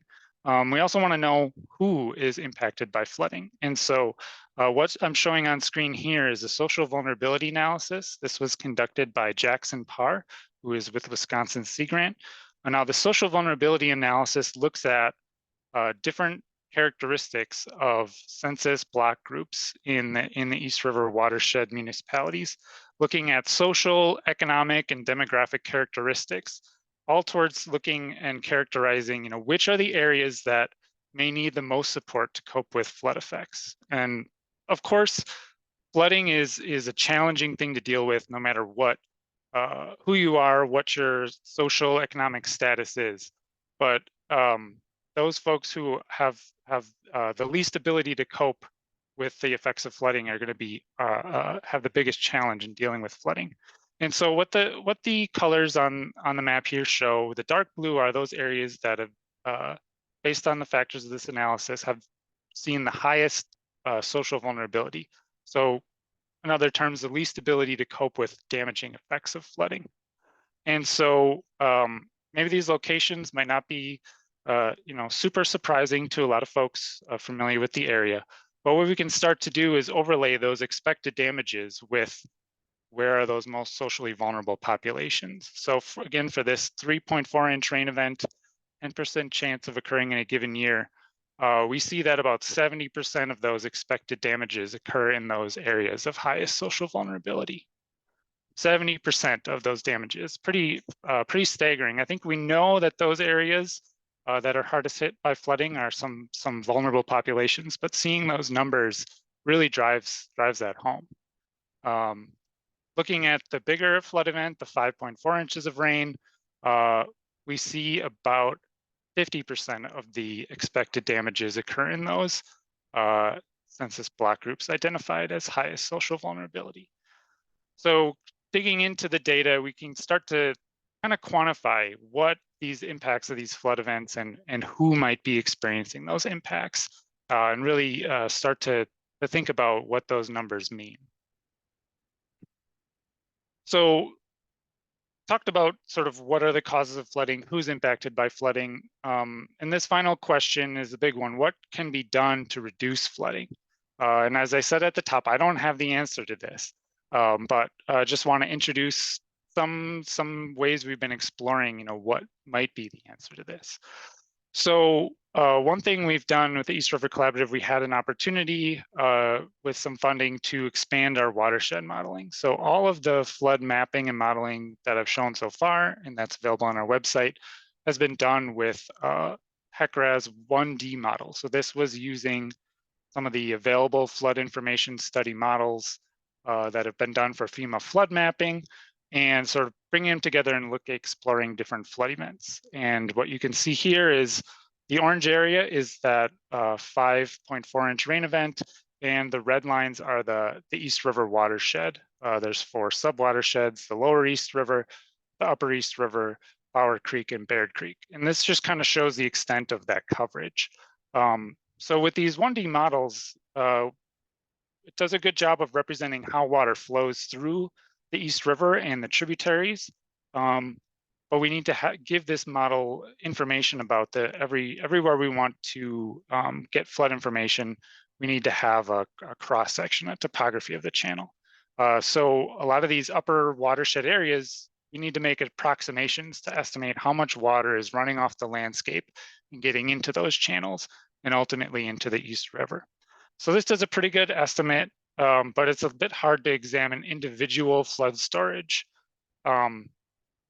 projects, especially things up in the watershed a bit further away from the main stem of the East River and the tributaries. So with a little bit of funding, we were able to start exploring what can we see with a 2-dimensional model. Now this model we used was done by Westwood Professional Services. It's called Flow2D, and uses a LiDAR surface to look at those upper watershed areas and really model how water is flowing off of the land surface and into the tributaries. And so it gives us a little bit richer information. You can see those upper watershed areas that we didn't have modeling information for before. Now we can start to see areas where water's ponding, flowing through the East River. We did have a limited scope and limited funding to start exploring this 2D model. So we don't have a lot of answers about where do we do for storage, but you can kind of see the power of being able to look further up in the watershed, envision certain storage projects, and start to quantify those impacts. So one of the cases we did have some funding to run was what happens if we change land use. So this is what the Flow2D model shows: flooding at that 5.4 inch rain event, again, that 1% annual chance, with existing land use. And then if we kind of envision, what if we changed our upstream land use, that's cultivated land, what if that ran off water the same as a meadow condition? What would that do for flooding? It's not necessarily a realistic scenario, but answers one of the questions that we've heard. We see that that sort of big change scenario reduces peak flow rates in the East River from about 10 to 30%, 30% kind of at the main stem of the East River. So we can start to see how this more detailed model can start to be used when we have those storage questions like we've had from several of our speakers today. So really, what are the tools that we have? We've got a lot of tools now at our disposal to sort of look at some of these questions, and just wanted to kind of share kind of where we're at that full watershed scale and where we can start to tackle some of these questions. And with that, I'll stop. Wonderful. Thank you, Adam. That was a lot of really good updates. We are running a little short on time, but we probably have time for one question, which I know will be a challenge for people, but we can always have more discussions out of the forum. So anybody have a question for Adam? Oh, we've got one in the chat. Or a couple in the chat.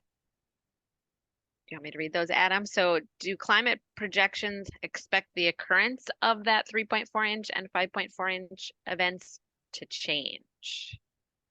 Yes. So and even the kind of current statistics behind those 1% chance and 10% chance are even outdated, because those were last made, I believe, in 2009 was when those statistics stopped. So even just sort of updating to current statistics, that 3.4 inch rain event is already, we know, is about 1.3 times more likely to happen than we thought in 2009. And that 5.4 inch rain event is about 1.5 times more likely to happen.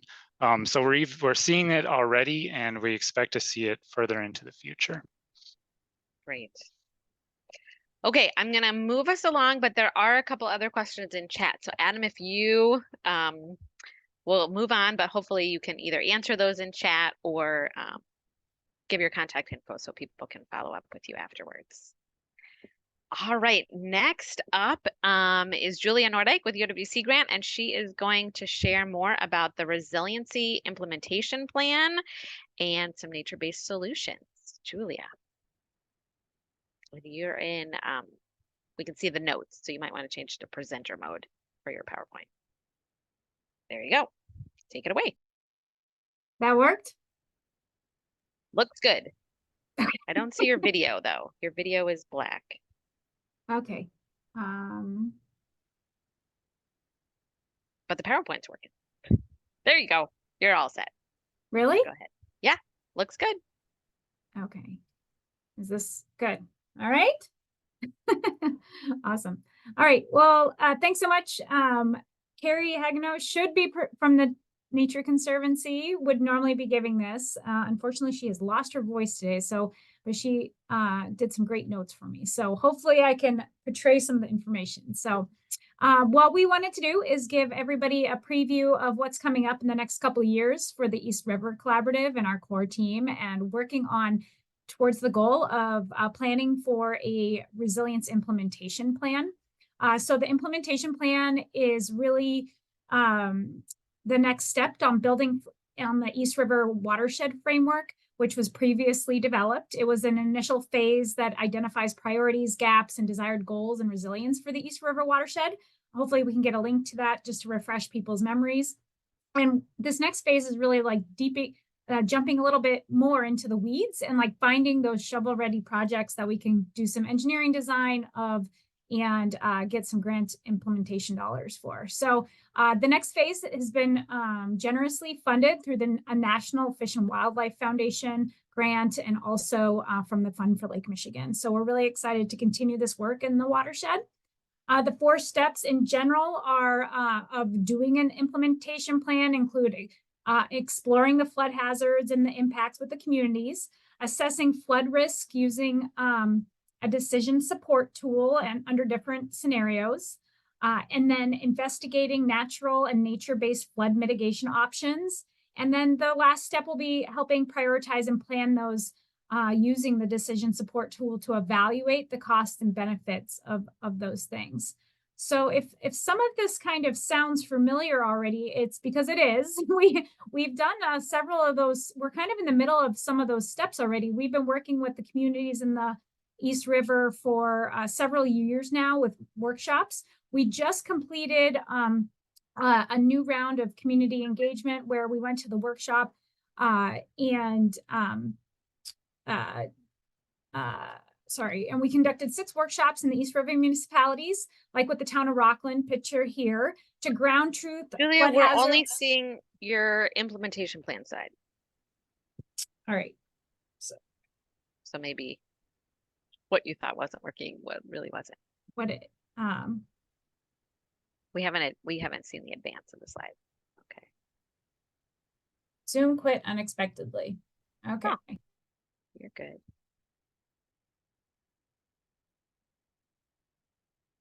Uh-oh. Okay, you're still there. Good. Gonna reshare your screen. You're muted. Yes. There we go. We're so successful today, we broke Zoom. Is this okay? We can see you, but we can't see You can shared see me screen. now. All right. Yep. Let's try this again. Okay. Oh, switch displays. Did that work? We're seeing the presenter. You want to swap to the, yeah. Click Oh. that, see what happens. And no. Nope. We see that was all the notes. It's like,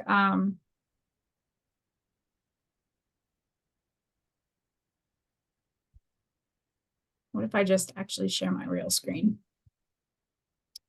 Okay. Yep. Okay, now advance.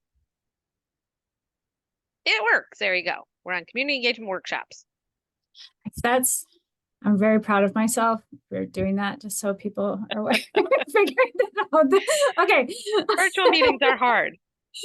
Carry on. Thanks, Julia. All right. So over the last year, we, with our former TNC fellow and with Carrie and myself, we've been working with the 6 municipalities to ground truth the flood hazards, identify additional community assets, and explore opportunities for nature-based solutions. And so some of the results, so that the data collected in those workshops is really all the information that we've collected so far is being brought together in one database that we're going to help to try to develop this decision support tool, which is the next step. And the decision support tool, again, is going to help us try to prioritize where projects should be based on the community input as along with other factors.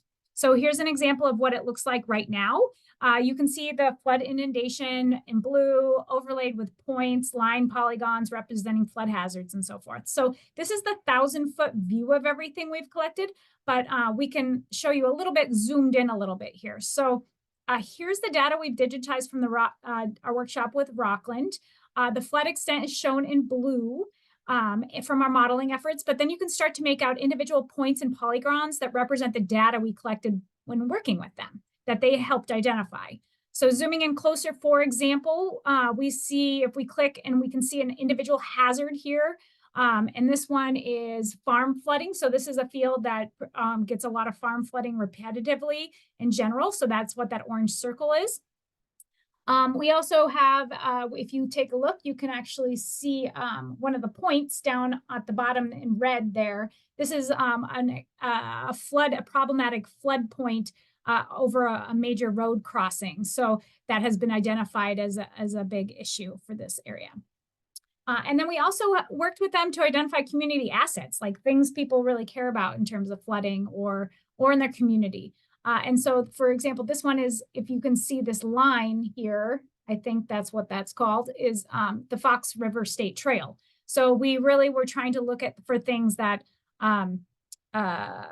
basically were, potentially community assets that would be impacted for flooding. So we have these for all the municipalities that we work with, and we'll go into the decision support tool. So the decision support tool, really quick, really what we're going to do is we're going to take this information, all the community information, and then we have our flood, our flood modeling information.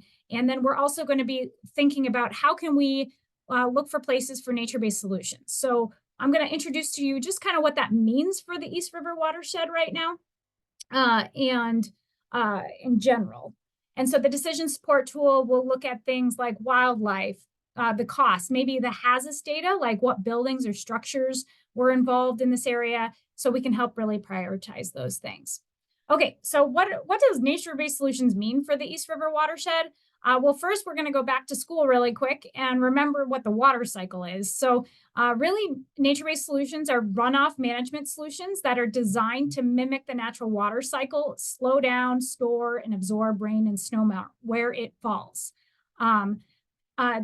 And one of the main principles of these things, of nature-based solutions, is a lot of plants are involved. And so why you saw so many examples of native plantings, Obviously, they're really important for wildlife habitat and butterflies and pollinators, but they also have extremely deep root systems. So you can see Kentucky bluegrass, that turf grass way on the left. You can see that root system, how tiny it is compared to feet underneath for some of our native plants for this area. And those root systems are really important for infiltrating water into the ground and then soaking that water up and stabilizing the soil.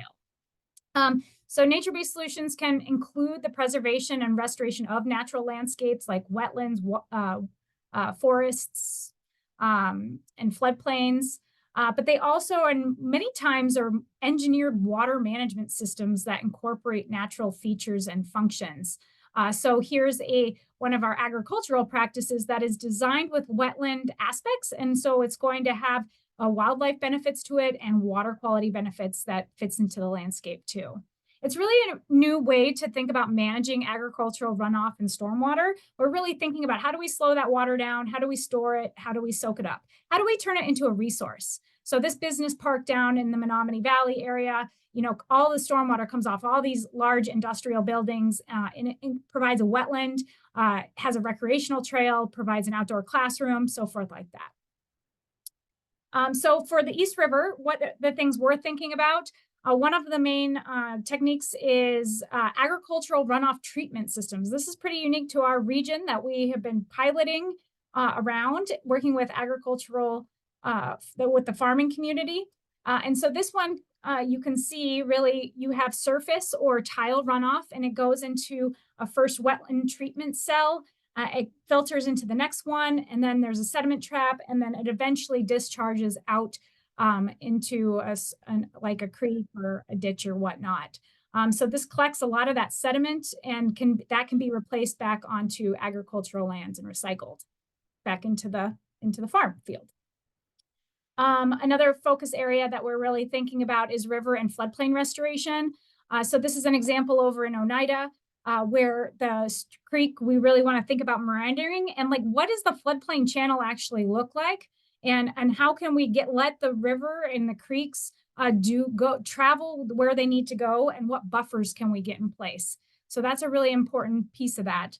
A nature-based solution locally here, you can see, you know, it's not just putting up like riprap and so forth like that. It's armoring areas, but it's really reconnecting the creek with the floodplain, planting native vegetation, and even using like old trees that come down as root wads and stabilizing agents. So these things can really provide that wildlife habitat that we also like really good fish habitat too, really trying to slow that water down. And then we also have like green stormwater infrastructure in our more urban areas that we should be thinking about. And these are these are thought of as engineered practices. And again, taking them from those hard paved surfaces in our buildings and storing it and infiltrating it into the ground, having some treatment before it maybe goes into our storm drains. So some examples really quick are some green roofs. So there's plants on top of roofs. This one is at St. Mary's Hospital in Green Bay, and it provides a public health benefit to the visitors and the staff and the patients there. They really believe that nature is connected to your health. This one is local too. This is at the City Hall of the De Pere. And so there's a substrate underneath and a water barrier, and it really absorbs that storm water before it gets down. And then green roofs also have a really high cooling and heating insulation effect for the buildings. And so they use less energy for heating and cooling costs, which is really beneficial. And one of the reasons the city of De Pere chose to do this because the cost benefit was actually better in the long term than a traditional roof.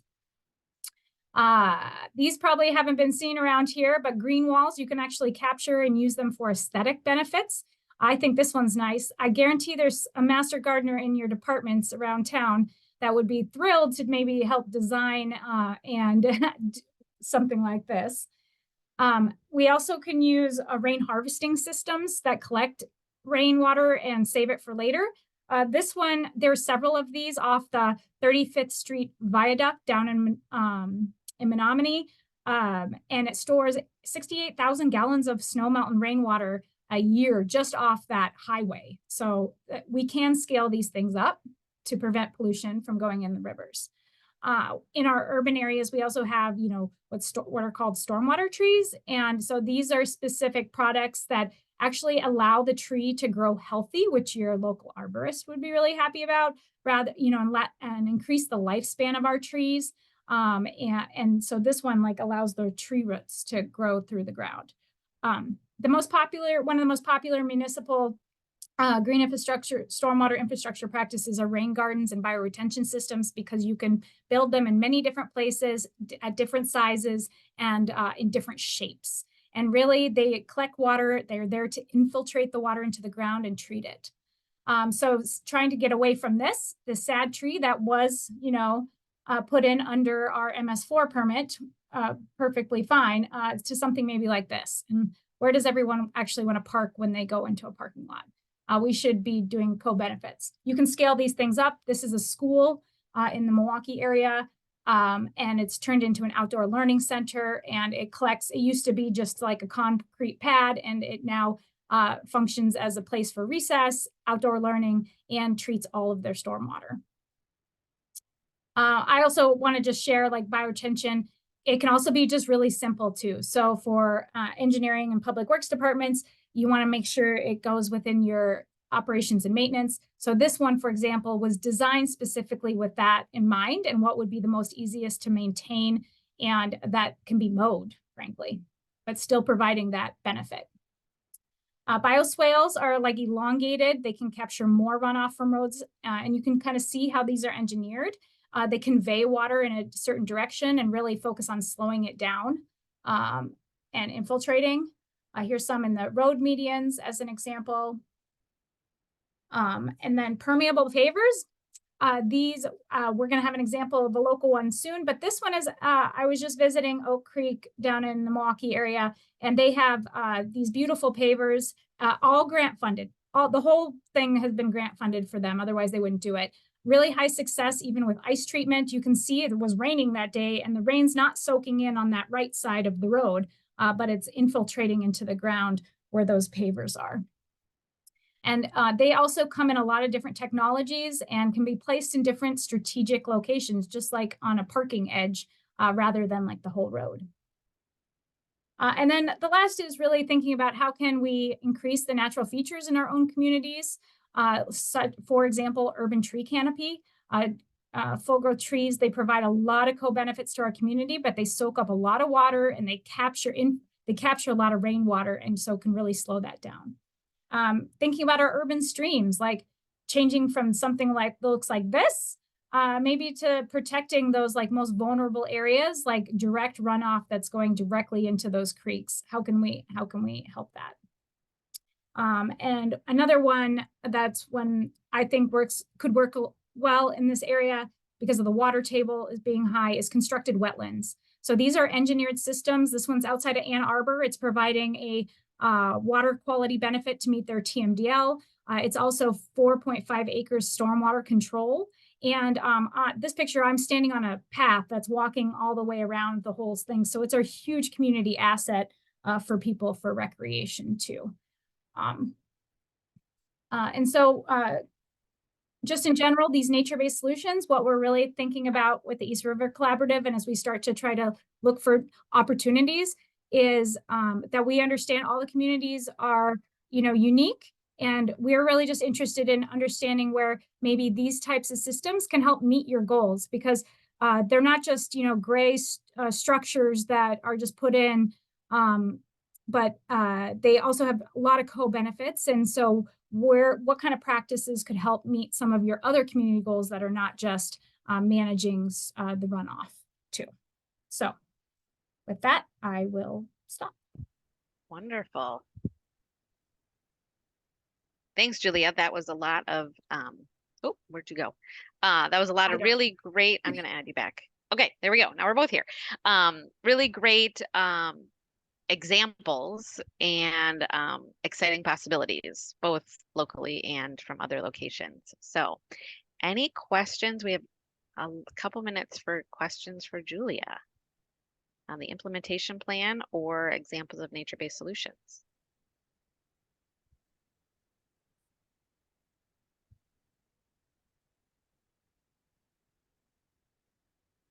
This is Melissa from Green Bay. I have a question. Yeah. For the implementation plan, will either the Nature Conservancy or East River Collaborative be working, potentially with individual jurisdictions then on trying to write grant proposals, to secure funding for some of the projects that have been, prioritized in priority areas potentially? Just looking at different partnerships down the road. The short answer is absolutely. I think we are already, we're not there yet, but at the same time, we've already started working with a lot of municipalities we've already identified projects. For example, the East River Recreational Trail with Alloway. That was something that we really helped to facilitate in terms of grant writing and getting the support for that. And then we've also been working with the town of Rockland and Wrightstown, the town of Wrightstown on some road flooding up there. And so, yes, honestly, the end goal is to get these projects in the ground eventually. So, but yeah, so, but that's we'll see how as it comes up and as our project capacity expands and there's opportunities to do those things too. Yeah. The exciting thing is that there is grant funding out there and support that we can apply for to help us implement these things. So exciting momentum. I would just add that in general with the framework and the resilience plan, while we really work to work with the individual municipalities, we're also always just looking for those projects that cross the boundaries too, and helping facilitate those more than the individual ones with the municipalities too, because that's kind of that's one of our major mission goals in general, is that cross-boundary collaboration that we can provide. Yeah, good point. All right. We're going to move on to our last presentation for the day. Thank you so much, Julia, and great job pinch hitting for Carrie as well. Feel better soon, Carrie. Next up is Melissa Schmitz, and she from the city of Green Bay is going to share with us a case study about the city of Green Bay and their plans for planning for and then implementing nature-based solutions. Thanks, Melissa. Okay, now let's see if I can present without a hitch here. We can see and hear you. That's a good first step. I know. I'm just getting I want to make sure my presentation is in. Okay. We have to share a screen first though, right? Yep. Okay, shoot. Okay. And Glenn, I see your question in the chat and we will get you those maps. Julia can either reply to you or send you what you need. Okay, we're seeing present. So I'm assuming you can see my notes at this point, right? Yes, correct. Now we see the justice slides. You're all set. Okay, great. Great job. Okay. Hard part's over. All right. Okay, so I don't know if I would characterize this as a case study, but basically what I'm going to do is go through some of the steps that the city of Green Bay has taken along the way to develop green stormwater infrastructure and green infrastructure into, just a way of adopting this practice into many different facets of city operations, whether that's in public works or whether that's for our parks department in redevelopment areas. And the picture that you're looking at right now in this cover slide is a pilot project that we did that was completed at the very end of 2022. And it's on Eliza Street, where Eliza Street dead ends to the Fox River. And so this was our first permeable street.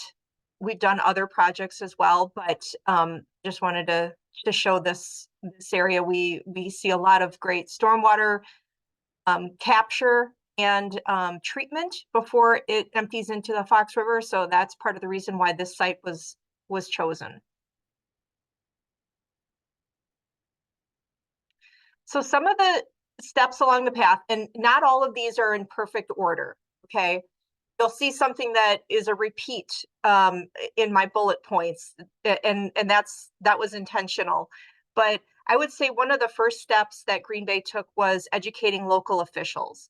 And this came into play before I was hired. I was hired about 3.5 years ago after the 2019 East River flood. The city created this position. And but before that happened, Julia Nordyke, actually from our she's on the Green Bay Sustainability Commission, did some outreach. I believe it was a presentation at a city council meeting about green infrastructure.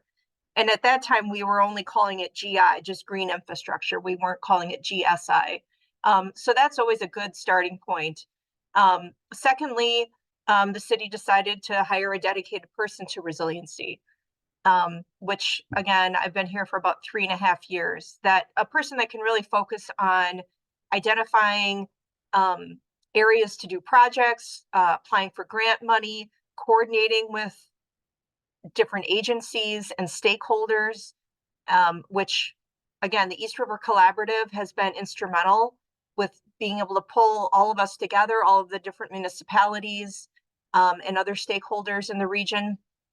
And my job is really broader than just the East River. It looks at flooding issues and other climate related issues across the city. Second, or one of the next steps, one of the next projects that we worked on was auditing and amending our municipal code to remove barriers for implementing green infrastructure. So this was roughly a 2-year project, a little bit more than 2 years. The audit itself, we hired that out. And then the consultant that we hired for that did a lot of interaction with different city departments. We looked at our landscaping code, which is within zoning.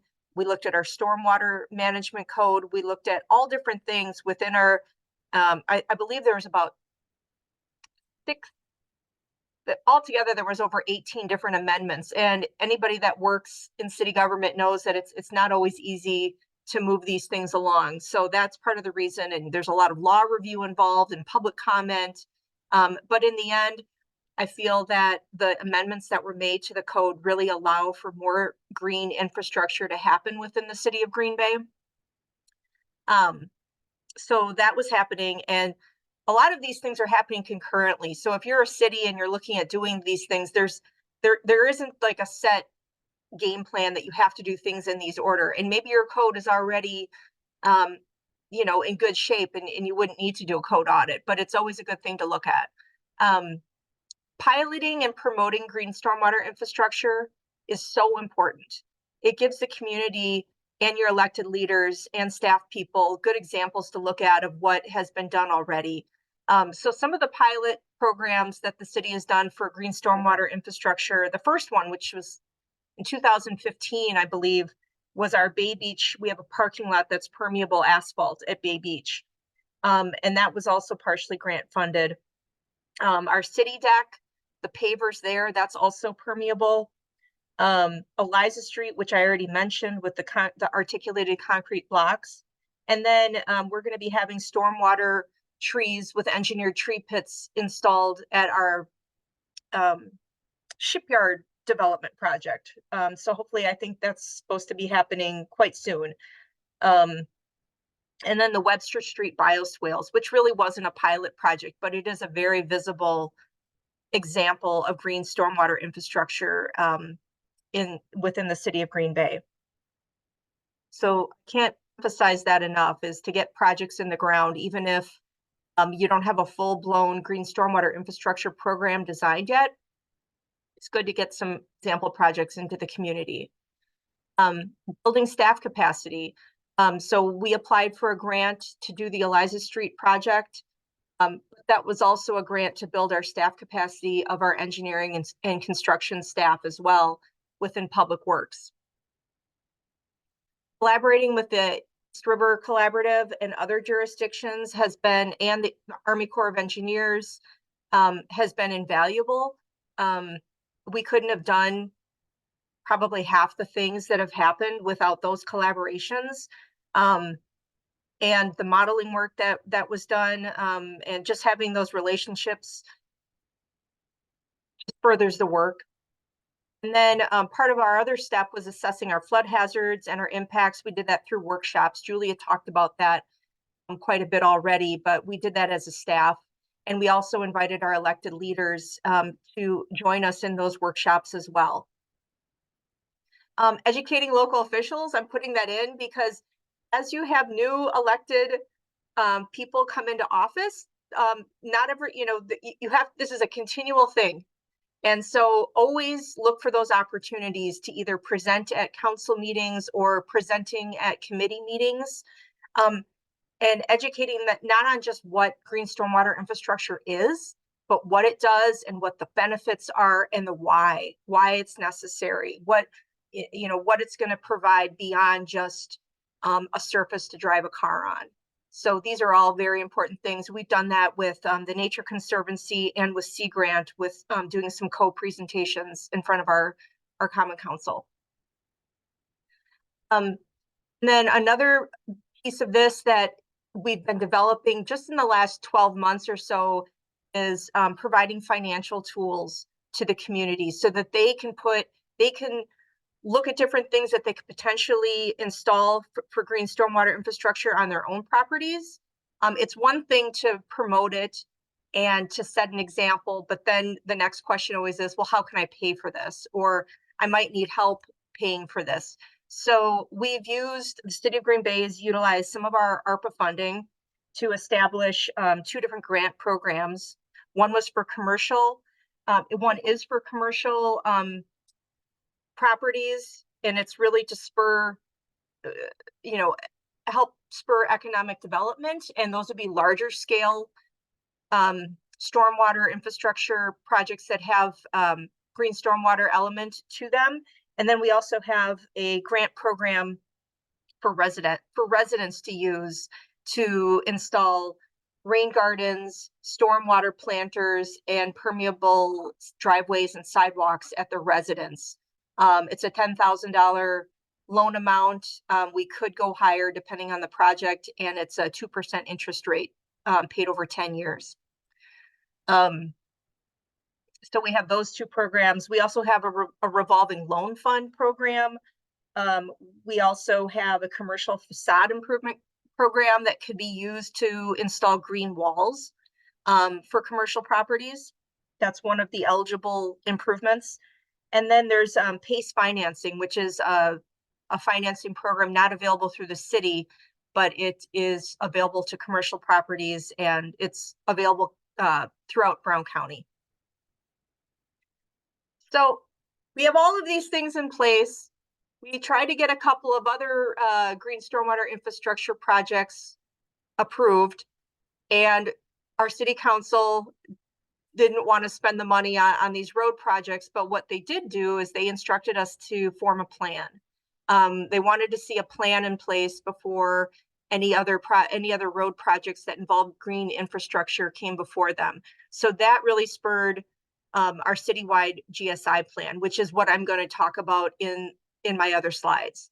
And then the other project that's in progress right now is our East River flood mitigation study, which I covered during the lightning round. So we have some things that are addressing more of that distributed green infrastructure, those smaller projects. But then the flood mitigation study is really to look at getting some bigger flood storage solutions in place. So now I'm going to move on to our green stormwater infrastructure plan. And then I'm just looking to see why my slide isn't showing all my bullet points, but there we go. They're coming up. Oh yeah, you They're can coming see up as you go. You might have to click through them. There you go. I didn't know I had set that up. Okay. So the purpose of the plan is really to provide, and we just finished this. So this was a year-long project that we worked on with, we hired a consultant, Aqualis. They were originally called Stormwater Solutions Engineering, and then they were acquired by Aqualis. So I'm just going to refer to them as Aqualis. and it was to provide steps for flood and climate resiliency and water quality.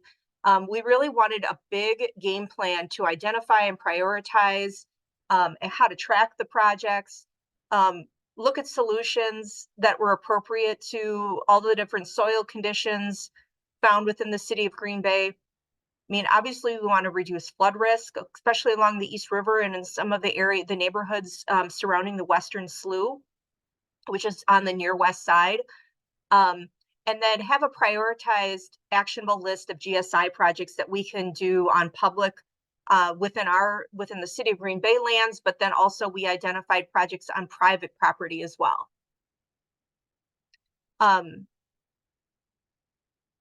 So the project team consisted of municipal staff from several different departments, and then we also invited some of the elected officials to be on that team as well.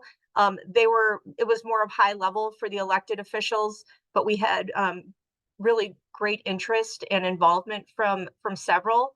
Aqualis was our primary consultant partner. Oh, maybe I didn't forward the slide. There we go. Yep, perfect. Thank you. I have two different screens going here, so it's hard to. And then Robert E. Lee and Associates was the subcontractor consulting partner, and they did most of the GSI work, or GIS work that was involved with the project. One of the first things we did as a huge project team meeting, we had a kickoff. We looked at all different types of green stormwater infrastructure, explained, because not every person within the city has everybody has different levels of understanding of what green stormwater infrastructure is. So we did some education in the different types. During our kickoff meeting, we looked at preferred types of GSI that the city would be interested in doing, where our highest priority need areas are within it, and then what the main concern or what the big priority is. Well, the biggest priority was looking at those flood prone historic ponding areas. So that was our first priority and where the greatest need for GSI is. And you can see in the slide as it goes down, also our high pollutant loading areas. So we looked a lot at our TMDL areas and our subbasins that have high phosphorus and high TSS concentrations. And then we had most of the rest of the slides, just to kind of tee this up. These are the big deliverables. So I think each slide has at least one of the deliverables. So one of them was identifying and prioritizing the most impactful 30 public and 20 private GSI projects. Those numbers really, we decided when we issued the RFP that 30 was a good number for city projects, because then it would give us at least 5 to 10 years worth of projects to really look at implementing in the near term, 5 to 10 years out. We looked at our CIP plan. We looked at our 5-year road reconstruction plans as well. So there was different factors that went into this. It wasn't just based on where the TMDL areas are. It's based on, if the city's going to be in one certain area doing a road project, maybe that would also be a good area for GSI. So there was a lot of different inputs that went into developing the prioritized lists. Okay, and then water quality monitoring for quantity and quality was also done. The area that you see to your right is a project sheet. And so for each project that came out of our plan, so 30 public and roughly 15 to 20 private locations, there's a project sheet that gives a description of the GSI that's proposed, the site location, the drainage area, the approximate cost, plus the maintenance cost per year, and then how much it costs to get that TSS reduction or that phosphorus reduction. And so the thought process behind this is that then city staff, we can take this, when I say we, probably me and others within our stormwater utility team, we can look at these. Where are we going to get the biggest bang for our buck as far as nutrient reductions goes? Where can we get the most stormwater capture? And then also use this information to apply for grants, because now we have quantitative data that we can use when we apply for grants to say, this is what we expect the impact to be. This is just more of this slide shows level of detail. So that previous slide, this was a bioswale project that was flagged for Stewart and Jefferson streets. So this is probably a street that's in the next 5 years will be looked at for either reconstruction or resurfacing to put bioswales in the terrace areas. So this is, it got, it's a really good tool for not just the city, not just for our planners, but for our engineers to use as well. So we can pull this up, we can say, okay, this is the best location, and then work that into our plans, work that into our, when we're putting the project out for bid as well. Another product is the creation of maps that integrate into our GIS system. So the map that you're looking at right now is an interactive map. Each of those spots has a different GSI proposed.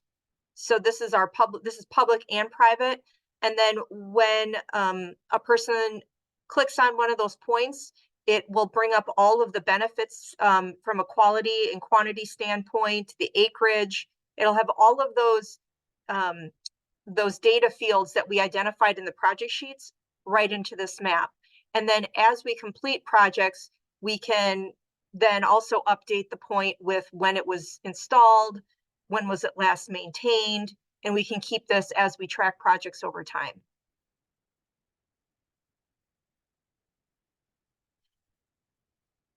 The other thing that we asked for as for this project was a tool to use to analyze all the benefits of doing GSI. So this is a TBA, triple bottom line analysis calculator tool.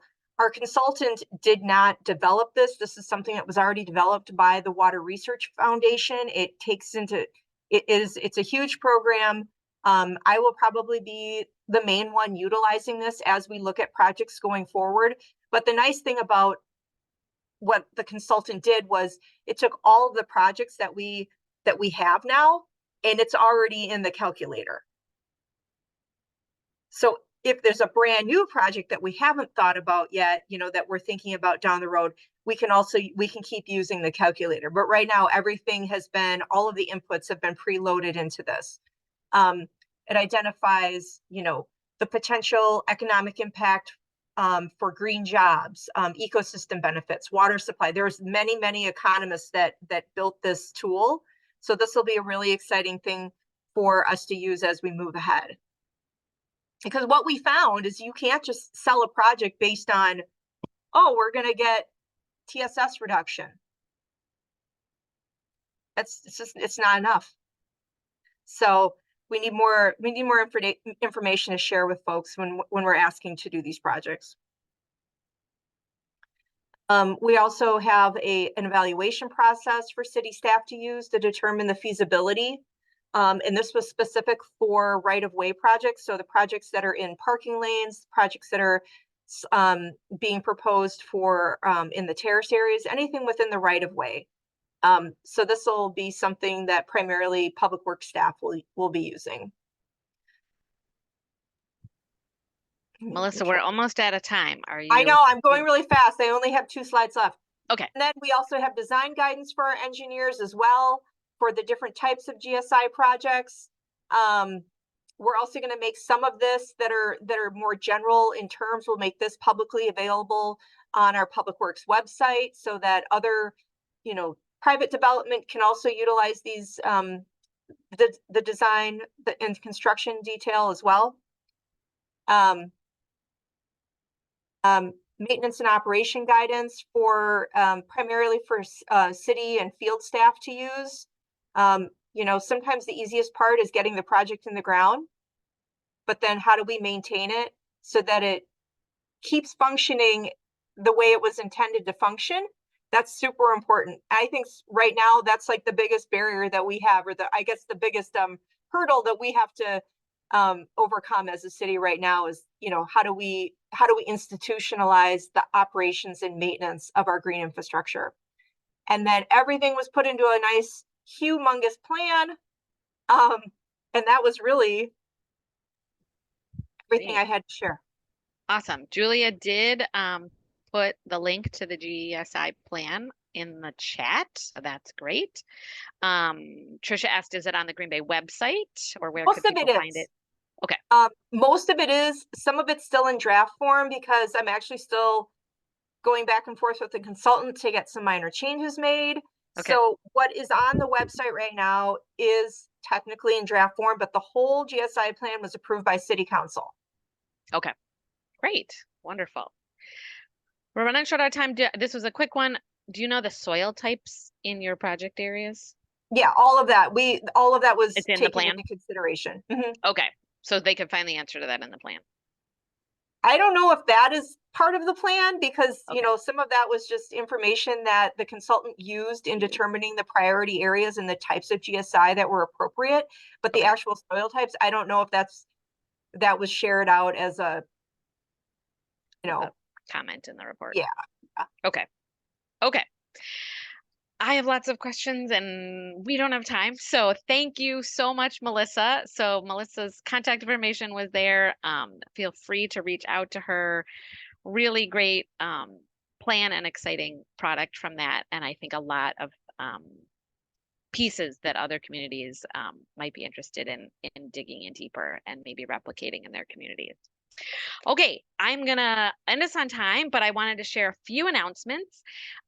Watch your inbox. The National Weather Service on February 15th at 2:30 will have their first spring flood outlook.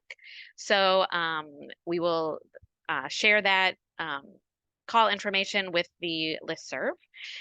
There's 2 upcoming conferences coming up that the East River Collaborative is going to be presenting at, both in the local Green Bay area. So there's the Fox Wolf Watershed Alliance Conference is February 27th and 28th. If there's still opportunity to register if you're interested in that conference. And then we'll also be presenting some of the interactive map things that Adam Beckley shared at the Wisconsin Land Information Association Conference. That's also in Green Bay, February 28th through March 1st. We're going to put in the chat an ice out, not an icebreaker, but an ice out question. And so while I do a couple of thank yous, we will have that in the chat about what do you find most exciting about the East River Collaborative or East River work. So type that answer while I give a huge thank you to our planning team, to the presenters today who prepared rapid fire talks and more deep dives. I also want to thank our funders who make this possible. I slid over that during our East River core team intros. And I just want to say a huge thank you to the Wisconsin Coastal Management Program, to a new funder, the National Fish and Wildlife Federation has allowed us to expand and continue the East River Collaborative work. A new funding source, the Digital Coast Partnerships through NOAA, and NOAA's ongoing support. The Fund for Lake Michigan has been and continues to be a really great supporter of our work. So we could not do this work without that support. So we really appreciate our funders and all of you. So wonderful chat. Love all of the wonderful things that people are excited about and what excites them about the East River. There is amazing momentum and it just keeps picking up. So have a wonderful afternoon. Thank you so much for joining us. And we'll see you at a meeting or field tour coming up soon. Thanks so much. Bye, everyone.